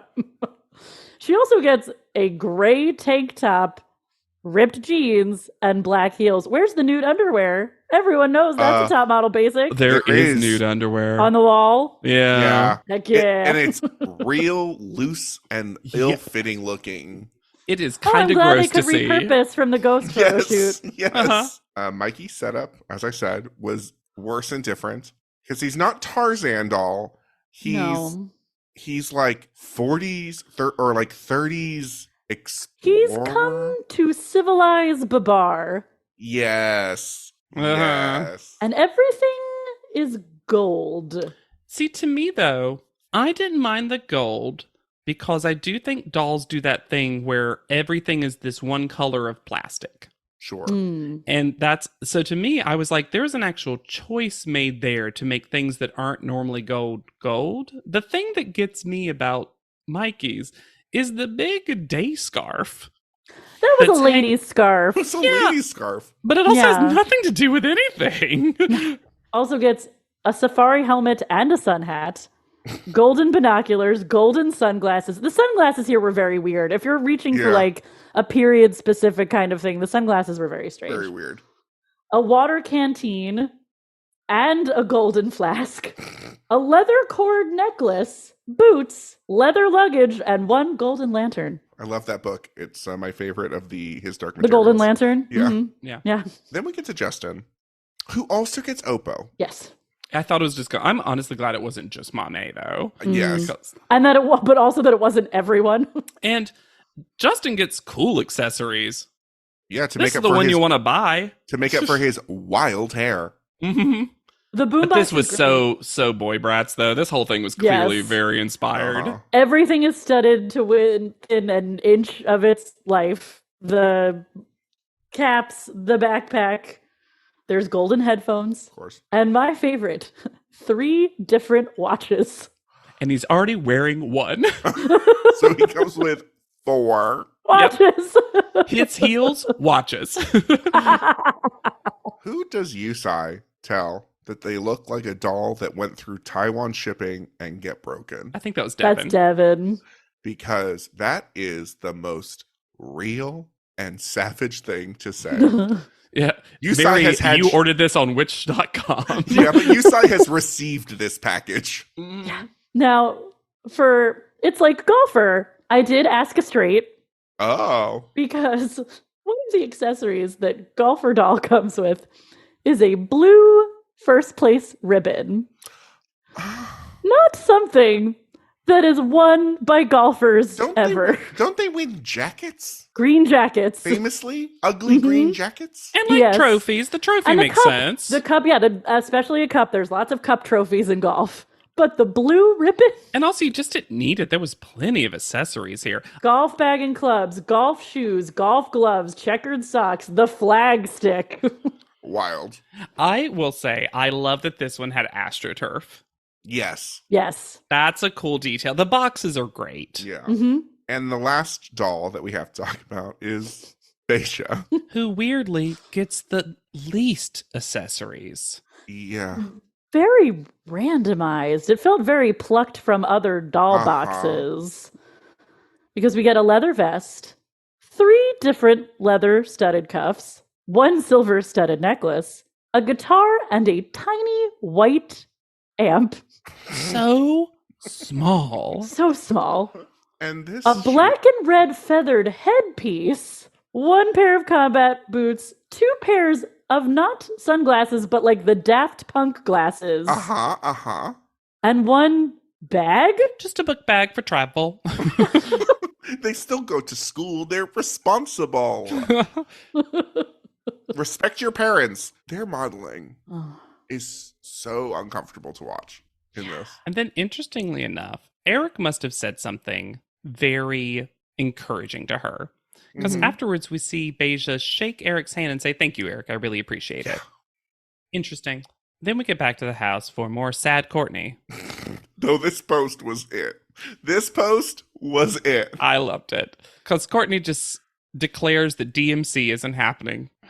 And the Tyrons decide to put up DMC. They take away Ashley, put Courtney there, and then put a big red X through Courtney. All while she is chilling in the jacuzzi with the 2 of them. That's a weirdly large jacuzzi. Yeah. Mm-hmm. Especially for in ground. Mm-hmm. It's one of those things that probably looked so much less weird when there were so many more contestants. Absolutely, yes. And then Skullmail lies because it says tomorrow 8 of you will continue on. I will say this, though, and part of it's because it lied. I was very surprised by the reveal at panel. Me too. I did not know we were going to get one of these. Why tell them that? Because normally in the past they'll be like, and who will be some of you will continue on. Mm-hmm. So you get some of that extra footage of them being worried. Panicked. What does that mean? Yeah. I did not enjoy Beja fresh from the shower, sitting and dripping on the communal coffee table. Ew. Gross. Yuck. And man, they really love to Frankenstein her sentences because we get, I really want to win, but I'm feeling a disconnect, and I hope Hadassah and I can be what we once were. When did any of those happen? 5 different days. And we know they have footage of Beja talking. And then when we head to panel, we have maybe the worst outfit that Tyra has ever worn. Oh boy. Because notably atrocious. It's not clothes. Burlap. Ripped burlap. A peach sack dress. I liked her hair like this, though. That was kind of cool. Yeah. But why a peplum? Why the rip? What happened? And this is when you notice that Courtney is wearing Hadassah's dress. So thing that happened early in the episode clearly happened right beforehand. And she looks cute in it. Yeah. It's not really fitted to her. It doesn't fit her at all. Yeah. And Tyra and Kelly do a bit that would make sense, except they mess up the timing. Because Tyra says of Kelly, don't get on her bad side. And Kelly says, especially today. And at that point, I wrote down, why? Is she cramping? I don't mean to be sexist. Did she not get a fruit snack? Yeah, it's played up like she's like on her period. Yeah. Except what's actually happening, as is now revealed, is that it's a double elimination. Right. And I was surprised. I didn't realize that this cycle would have a double elimination and that also would be here. So Top Model, for once, actually let a surprise happen. Yeah. Mm-hmm. And then in describing the photo shoot, Tyra complicates this so much to the point that it becomes absolutely impossible to understand. Correct. She says, this week, your challenge was to emulate what it is like to be a doll. What it feels like for a doll in a box. What was I made for? Niall's at first. And as we said, y'all, I think this is Niall's most successful photo. This is absolutely Niall's most successful. The body looks great. Banging. His sometimes slightly vacant eyes really work here. Mm-hmm. He has a good doll pose. Yeah. It's just the gel in hair is really working now. Mm-hmm. And the greased up body. And the greasy body. It's really good. Yeah. Oh, he got a little stripy tank top too. And a second Panama hat. Oh, good. Of course. That looks exactly like the first one. I think the first one is a fedora. I think one's a fedora and one's a Panama. I like how the glasses over the outfit look like it's a person with 2 heads. That's why he needs 2 hats. Oh. Kelly, this episode is obsessed with hand proportions for some reason. You know what, though? It kind of reminds me of Andre Leon Talley when it would be like a pointed shoe or not, and that'd be the only thing you talk about. I kind of get it in this, though. All of these are from basically the exact same angle. Which is nice. Nice change. Yes. Which also means, though, that whole where you're placing your body in the foreground and the background is going to actually be important. Sure. So while I don't think she expresses it great, I do understand when someone's successful at it and when someone's not. It's kind of like knowing your planes of motion. I agree. It's wild. The shoes are on the wall, pointed forward. Yeah, they sure are. Why? No, not the end-all be-all of doll accessory packaging. But I want to give Niall credit for like a very small detail, which is that I like that he is slightly up on his toes, like the shoes are tied to the bottom of the box, which is what happens. Yeah. It's also probably giving those legs some definition. And he doesn't have a lot of meat there, so it's helping, I think. Not a calf guy. No. Great photo, though. It's so good. I'm so glad Niall got one that I can undeniably say is good, because when he got first call out, it was that weird possession shot, which was badass. Yeah, none of them are good. Yeah. Justin is next, and he comes up to panel, wearing just underwear. I love it. I like as strategy. He's like, they've been telling me to let loose. They're getting pants I'm free, coming up Justin. as Elaine Stritch Mhm. cosplay. Live at Liberty, Justin. Yeah. Well, what's weird to me is the hair. He blames it on Yusai, who's not even there, being like, Yusai told me to break out of my comfort zone. And I'm like, because Yusai not a can't. panel. Yusai cannot argue. But you know what? They all love it. They do. Yeah, it's one of those things where it's not good, but it's enchanting. Yes. And then I think this is a more successful one than Justin usually does. I agree. It looks like doll to me. On a Justin scale, I agree. From Justin to Justin. From Justin to Justin. From Justin to Dustin. This is very Justin. No, it's but I think if it's compared to the other dolls, this one just doesn't have anything that really makes it stand out. No. I think the beige background is also a shame in the box. Yeah. Also, the slickness of every bit of clothing on him is not helping. This doll looks oily. Yeah. And not And then beach. Tyra being like, oh my God, that tan looks so good on you. Oh my God. When she's like, I don't want to say this is really bad, but you should tan. Hey, help him. Get out that self-tanner. You can do it together as a couple. It's so funny that multiple cycles Tyra's like, tanning's bad, but also people look tanning's great. With tans. Have you ever thought about doing something bad? Have y'all seen that new brand that's been around for a little while now that's basically tanning for the boys? No. It's this like new, it may have already been gone, but it was this like, I made a self-tanning company for the guys. And Somewhere Jersey Shore is pissed. Yeah, right? Seriously. But also, I'm like, I don't think that's going to be that different. This is definitely one of those, it's just packaged. And Packaged I'm sure in it's black. called like, yeah. Man You know tan. it is. Ooh, love man tan. It is. Tan for mans. Maintain your man tan. Courtney's next. Devin played a prank on Courtney. Which Tyra calls out. Yep. Here's the thing. The left arm is the worst part of this because that is not a pose a doll would ever be in because the angle of the arm's weird and her fingers are completely splayed out. And it's blocking the outfit. Yep. She's also she's taking up so little space. Like it's so empty, this photo. And her face is just dead in a way that we haven't seen from Courtney before. Yeah. Oh my God, the shoes are floating. They look like they're in the foreground. It's so weird. Whoa. Also, the placement and color and size of the one clutch makes it look like an air conditioning. Oh yeah, it kind of does look like a wall unit. No, this is bad. This is pretty. It's also become an extremely unfortunate color at this point. Not her fault. Oh, the hair is nothing. Yeah. She looks like she's got a dust bunny on her head. So funny. But yeah, this is just, it's just not good. Beige is next. Is that a wig in the corner? It's like a headpiece It's a mohawk headpiece. thing, right? Yeah. The rocker hand is so funny and so wrong. What's funny is that is something that I could see. A rock and roll doll having. Yes. Yes. And I actually like the way she's holding the guitar because instead That of feels accurate. to doll, it's just the straight on to camera.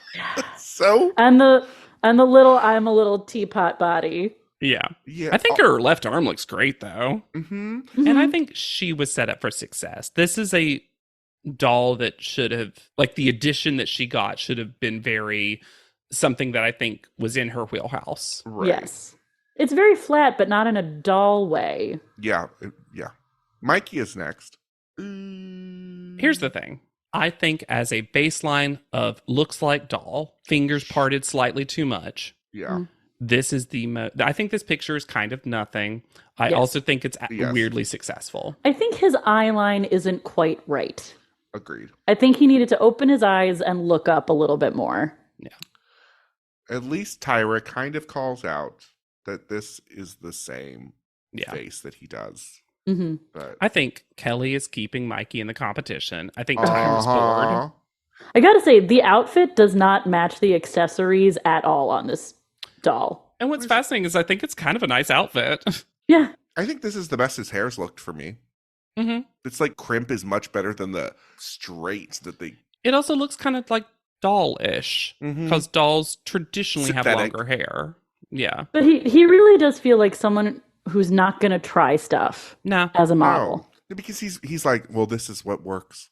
I think he's one of those people that he's like, I'm model the noun, so I don't got to do model the verb. Yeah. Mm-hmm. Hadassah's next. It's the best she's done. Yeah. She's Oh, living her easily. They don't like the face, but I think the face is very doll. I think the Me face too. is incredibly doll. I think this looks the most like a doll, and there's one thing that she does that is so brilliant, and that is the way she is holding that purse. Because she's not holding it, the purse is resting on a doll's arm, which is actually what they do. I like the parted mouth. Mm-hmm. I think her eye line is exactly right here. Yeah. This is really good. Yeah. And it's good for Hadassah. It's good it's good compared to other people, but it's also individually good for her. Yes. I don't think they give her enough credit. They kind of poo-poo I don't on think her. so either. I'd be so frustrated if I were her because she was having such a good time with this when she got the reference. You can tell that. Mm-hmm. And like, I don't know. And I also feel like they gave her one that's really outside of her wheelhouse. Yes. Now, do I really see free spirit in this? No, but like, I don't really see much of a character with anybody looks except like for the she lives in clothes. Silver Lake. At least Yusai gave her good feedback on the day. Yes. Lacey's next. And I mean, but there is something a little uncanny valley about this photo. I don't love this as much as the judges. The mouth for me is slightly too parted. Like Sexy. it's like halfway in between Barbie and Blow Up. Blow Up doll. Mm-hmm. I'm going to disagree. I think this is absolutely what this calls for. She had the dumbest prompt. The dumbest one. True. But you can very tell true. that she actually did that. Her Barbie hands that she said she knew, these look exactly like a doll's arms and hands would be. Sure. I do think the body is the best out of everybody, and I really want to give credit to her legs in particular. Mm-hmm. Because that she little had popped a out weird knee, cut of this dress too. And that little popped out knee is extremely doll. Mm-hmm. Yes. Would it be slightly better served with the mouth more closed? Yes. But there are a lot of dolls that have this slightly parted thing. I think it's also, for me, I wish the head wasn't facing the camera. I wish it was just slightly turned, because it's a little weird to see a doll with their head that turned around. I don't know. I think the eyes were made a little too big. I think the eyes were made too big that she then didn't look in the mirror. For me, I think this is mostly successful. She's a really great model. I'm just like, now I could actually nitpick a photo because it's Lacey. Yeah, it's true. Yeah, this was still my number one. Sure. It was absolutely my number one. And the body is super, super impressive. It's just, for me, it's just the mouth a little bit for me, but it's a great photo. Once again, making my eyes twitch that the yellows don't all match. Oh, sure. Well, that kills me. And then, I think it's nice to show that she could do a really different hair. Mm-hmm. Yes. But hated have booty. A clear purse. Yeah. Yeah, it looks that like a clear flash. perfume bag. Yeah, I hated booty joint. Oh yeah, terrible. Booty joint. Could you imagine a doll with a butt joint where you could tooch the butt? Shocked that Tyra didn't create it, honestly. No, the technology hasn't caught up yet. And maybe it'll come out with a graphic novel. Mm-hmm. Devin is next. Terrible. Awful. Not correct at all. The worst. And it's kind of a shame because I feel like something that's slightly cartoony like this should be up his alley. Mm-hmm. But he can only be a cartoon of himself. Yes. He doesn't actually know how to play a character. He's only ever playing himself. This is very mannequin in a Sears. Yeah. Yes. And again, gripping the golf club, not like a doll would. And why is the club upside down? Why is the club upside down? I guess sometimes you carry it like that, but that's not what I I guess done. if he had just pulled it from the bag. Yeah. But also, why isn't he out swinging it? And do yourself a favor, everyone. When you look at this photo, don't take too much time to look at the direction of the knees and the direction of the feet. Because they don't match, and I don't actually know how that's happening. And the face is just not activated. The face No, is not even a little. So hard not to lift his eyebrows. He's like doing nothing. And this is, again, it happens in Top Model a lot where you get the wrong feedback at the wrong time, but this is the time, honestly. Give me some of those big old eyebrow shots. Right? Let's figure it out. And the shoulders are wrong too. Everything. He's not squared up. Yeah, it's funny because it doesn't seem that outrageous until you start sort of going part by part, and none of it is right. It's like, did you want your own mannequin to take home? Here. And that's kind of the weird thing about all of these, like, because the boxes and the accessories and the styling are usually reminiscent enough of a doll from a distance, all of these work enough. Yes. It's like the opposite of some other shoots we've had where none of them work, but then maybe you can see some potential. This is the opposite, where all of them kind of work. Like, if you looked at any of these pictures, you'd be like, oh, they're a doll. Right. Mame is next. And y'all, I find this face terrifying. Unsettling. I am going to defend the hell out of this one, though. I understand why she did it. This reads so special edition doll, though, that already has a particular thing about them. I kind of love it. I think the reason it's terrifying is because it actually looks kind of vacantly doll-like. Maybe. Yeah. I think it's... When they weren't happy with this, I was like, the only thing is the angle on her left arm is bad. Yes. Yeah. Because it ruins what I think was good Barbie hands and all that stuff. But the phone not being perfectly up to the ear. That's great. That's perfect. No, I just realized it's also, we can see it's a picture of Mame. I think it's her makeover How photo. can you be a new face and have your own magazine? I think it's supposed to be her contact sheet. Yeah, it's I her also comp think card. it's- It's her Her comp Oppo, card, probably. Honestly, it It's- might have been her Oppo shot from that contact Nope. comp card thing. I think it's kind of incredibly offensive if you know that Mame is getting this setup to have quote unquote nude underwear that does not match her. Yes. Why? Also, just don't put any Just underwear don't put in it the up. box. What doll comes with The bra. visible underwear?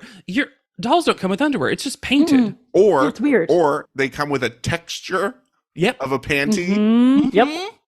Dolls love a textured panty. Mhm. Yes. Yeah, if you need something up on the throw a bathing suit up there because models Yes. have to be in bathing suits and castings, whatever That's it is. exactly what they should have done, Hannah. It should have been a bathing suit because it's like, yeah, a model always should have a bikini on in case it's a summer thing or whatever. Are those tap shoes? What? Are those two different tap? Y'all, the shoes I in the think they're corner are not just the supposed same. to be flats, but They're I not love the the same. idea that One they're is tap green. shoes. No, one has it's just a weird shadow from the box, I Okay. think. I don't know. It's like two different shoes. My model basics, two different flats. Those jeans are also cuffed way too high. Oh, God. And then we have to talk about her knees because that is also not helping Nah. the photo. Yeah, but dolls sometimes have that knee. That just doesn't bother me as much. Sure. So many of the expressions of the dolls were vacant. Yes. Yes. Which is kind of what Tyra taught. Yeah, she told them to. So I like, because this is another doll thing, a big bright smile. Sure. It's also just different for Mame. And I do think if you're thinking about the concept and she's supposed to be a brand new model, the younger Barbies like Skipper and stuff always did have the bigger smile. That's true. Yeah. That's very true. Mm-hmm. Call out order. Lacey is first. Another almost perfect. Yep. Judge's score on the photo. 9.5, 10, 10, 9. Woo. Then Niall. Tyra's handing out those 10s. Then Justin, which kind of surprised me. Surprised me too, but I was glad for it. No, I can't think of a better one. Hadassah. Yeah, it's close though. It's not Sure. It's not upsetting to me at that No. point. However, Mikey. the next person, How? Kelly gave Mikey a higher score than she gave Niall. And also, Mikey is only 0.1 under Justin. And then Hadassah. Who immediately looks at her scores on the big board. She hears her name and goes, who do I hate? And then a gigantic drop. Whoa. Because Mame is next. And Hadassah's was 34.2.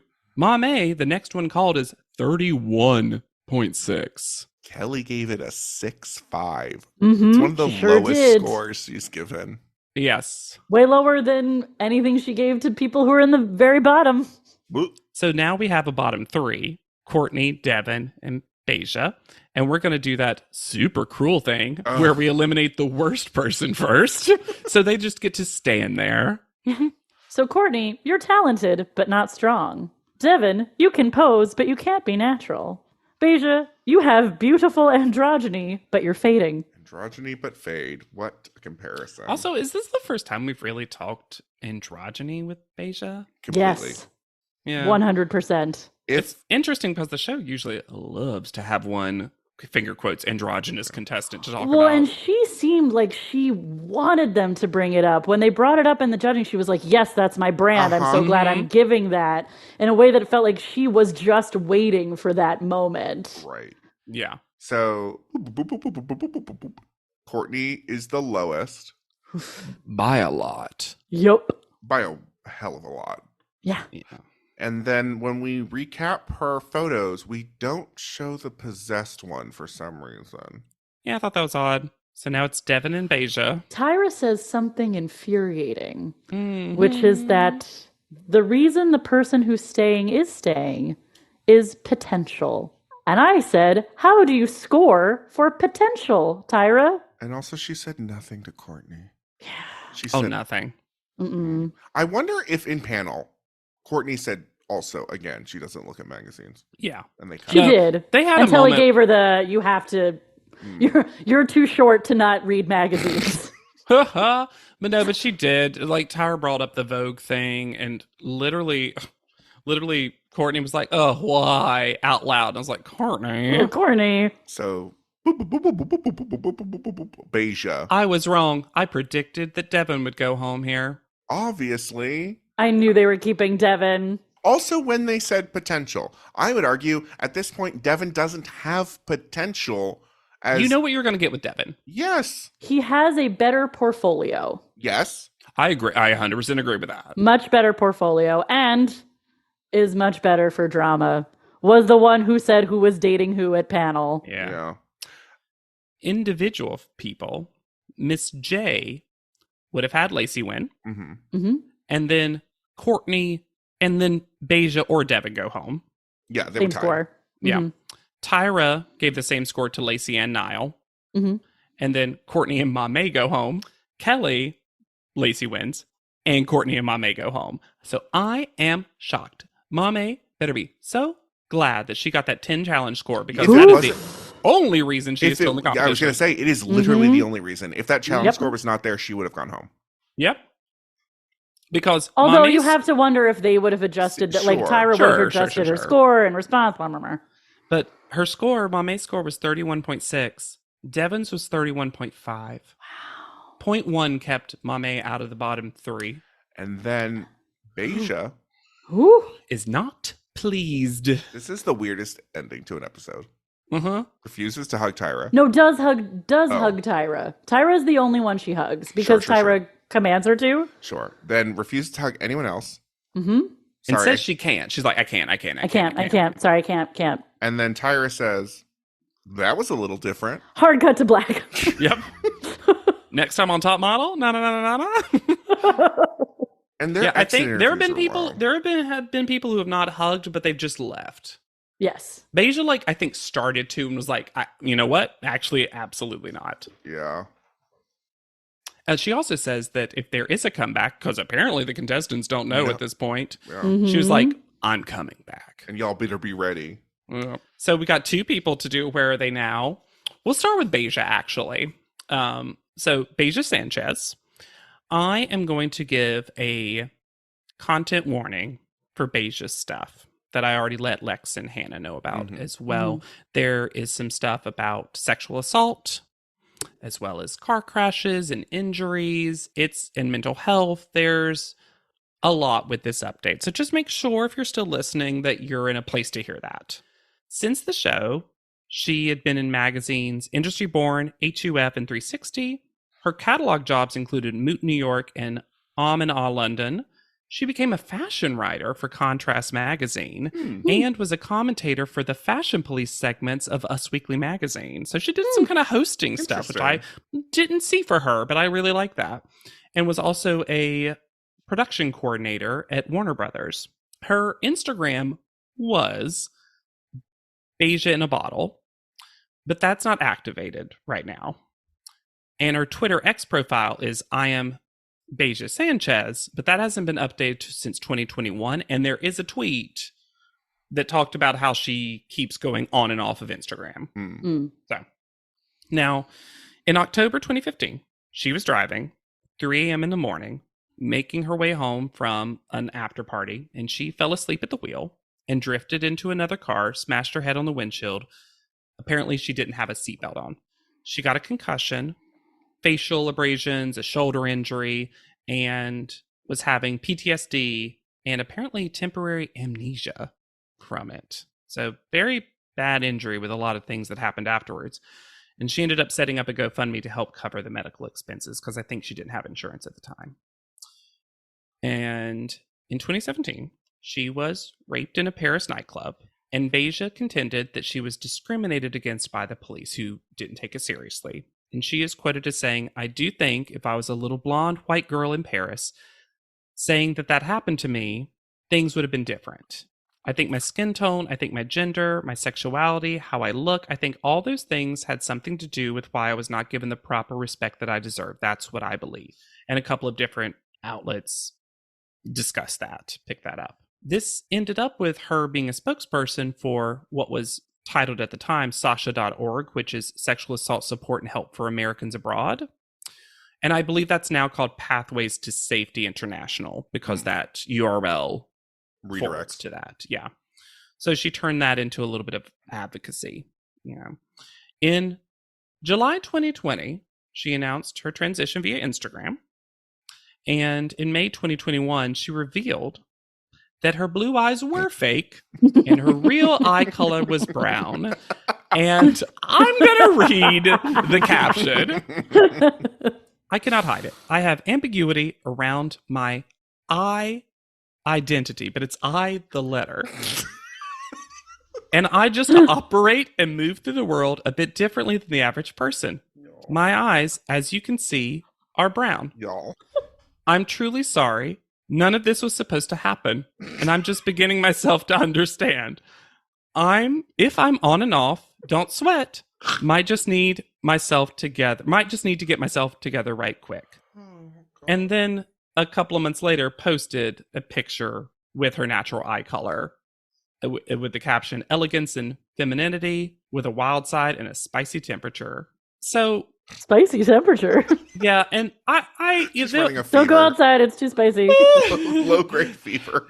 So the lies. Anyway, but no, I know that was kind of a heavy update, and I edited out. If you read stuff about Beija, especially some of her articles from Contrast magazine, it seemed like she really wanted to advocate for mental health awareness as well as Latina representation in things.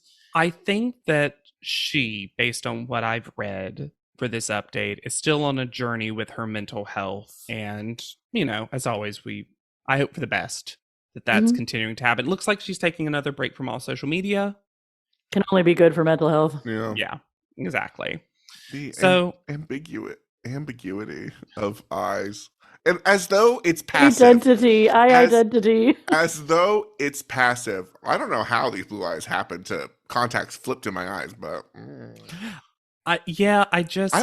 it's one of those things that's a reveal, and yet I need to know more. A reveal that revealed nothing. Yep. Courtney Nicole Duperow. Duperow? D-U, capital P-E-R-O-W. Duperow. And it's at Courtney_Duperow.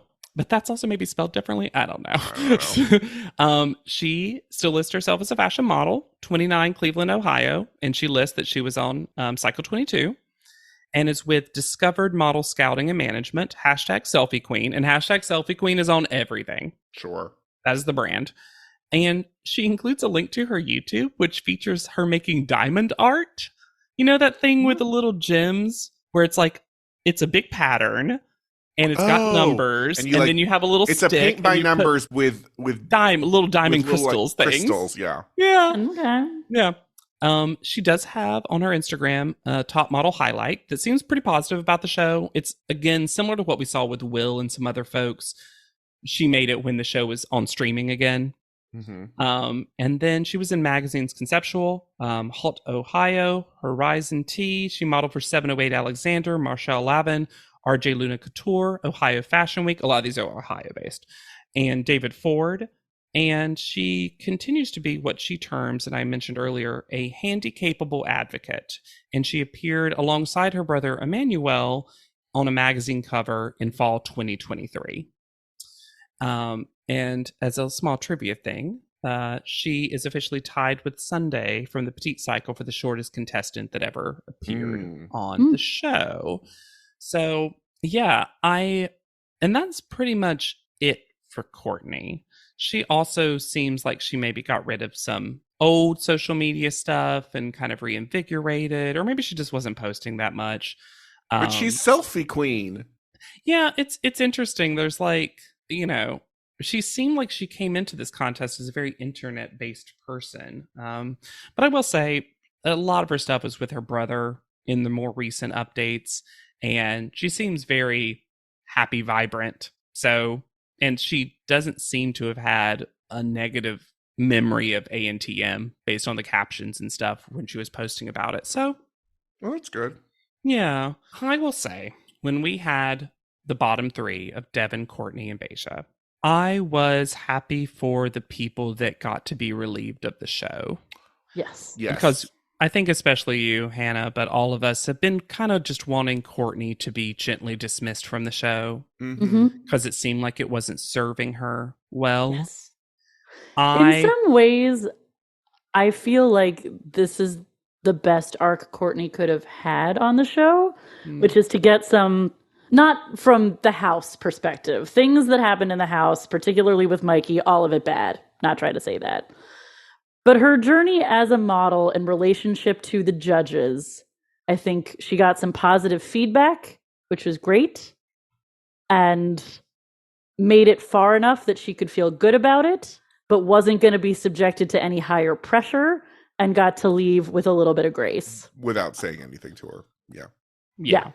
I wish that some of the stuff, like the stuff with her brother, oh my goodness, was revealed a little earlier. Absolutely, yes.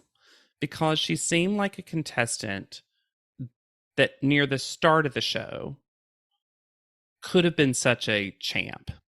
And she's the kind of contestant that you want to come on the show and be like, wow, you're short for modeling traditional standards, but you're so good. And you've got just an immaculate face for camera. I hope this show gives you that confidence, gives you that recognition, and you grow from it. And it's unfortunate that we got kind of the opposite narrative for most of the time. Fully.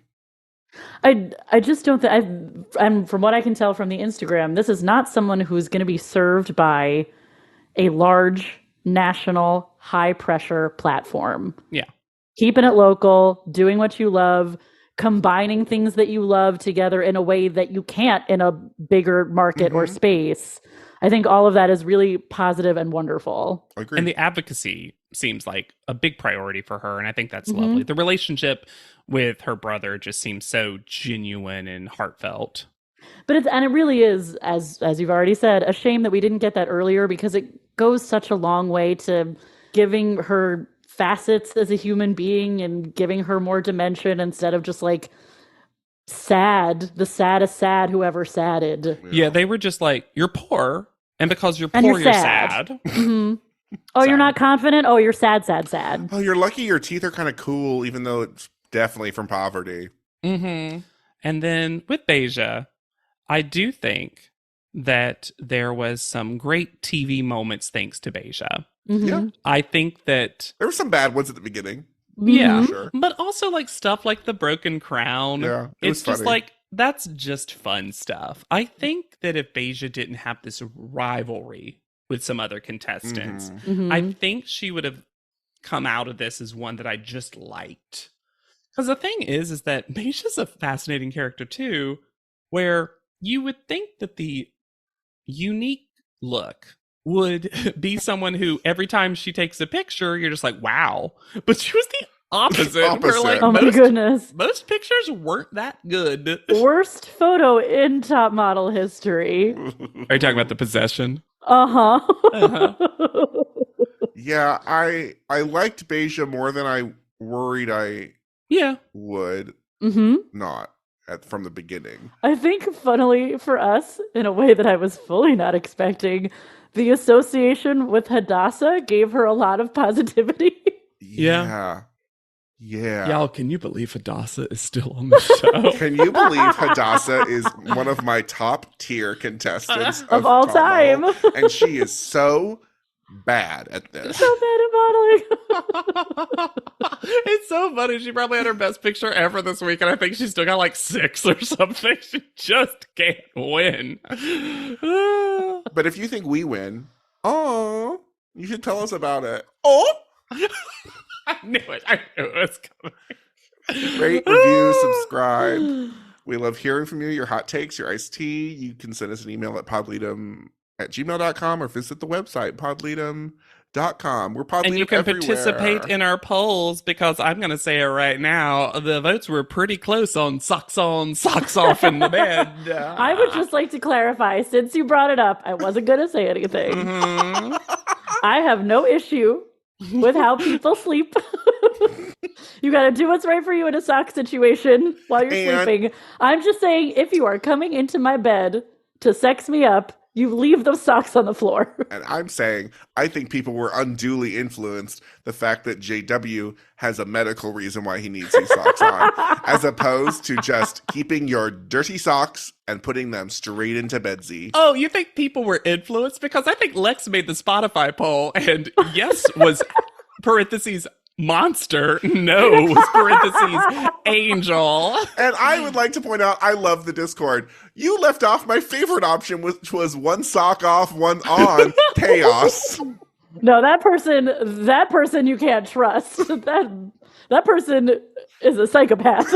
I talked to my friend who does that afterwards, and the immediacy with which he started pitching it again. Because I think any opportunity to pitch the good word of one sock. You can find me never wearing socks, free feet, anywhere at Yet Charming. Set those piggies free, babe. I'm on Instagram at Hannah Jane Ginsburg. And if you have a foot fetish but fully clothed, fully clothed feet only, please, you can see me on TikTok at JW Crump. Okay. I just like to watch people get real comfortable, adjust the heel so it matches the heel. And be sure to use the hashtag Podleadum and Piggy Dippin' whenever you do. Oh no. For the first time ever, I've got to request that you don't use the secondary hashtag. So for Podleadum, I have been Lex Basile Price. I'll be Hannah Jane Ginsburg. I'm JW Crump. And we'll see you on top. Podleadum is not endorsed by America's Next Top Model, Tyra Banks, 10x10 Entertainment, or any of their subsidiaries. It is intended for entertainment and informational purposes only. America's Next Top Model and all names, pictures, and audio clips are registered trademarks and copyrights of their respective trademark and copyright holders.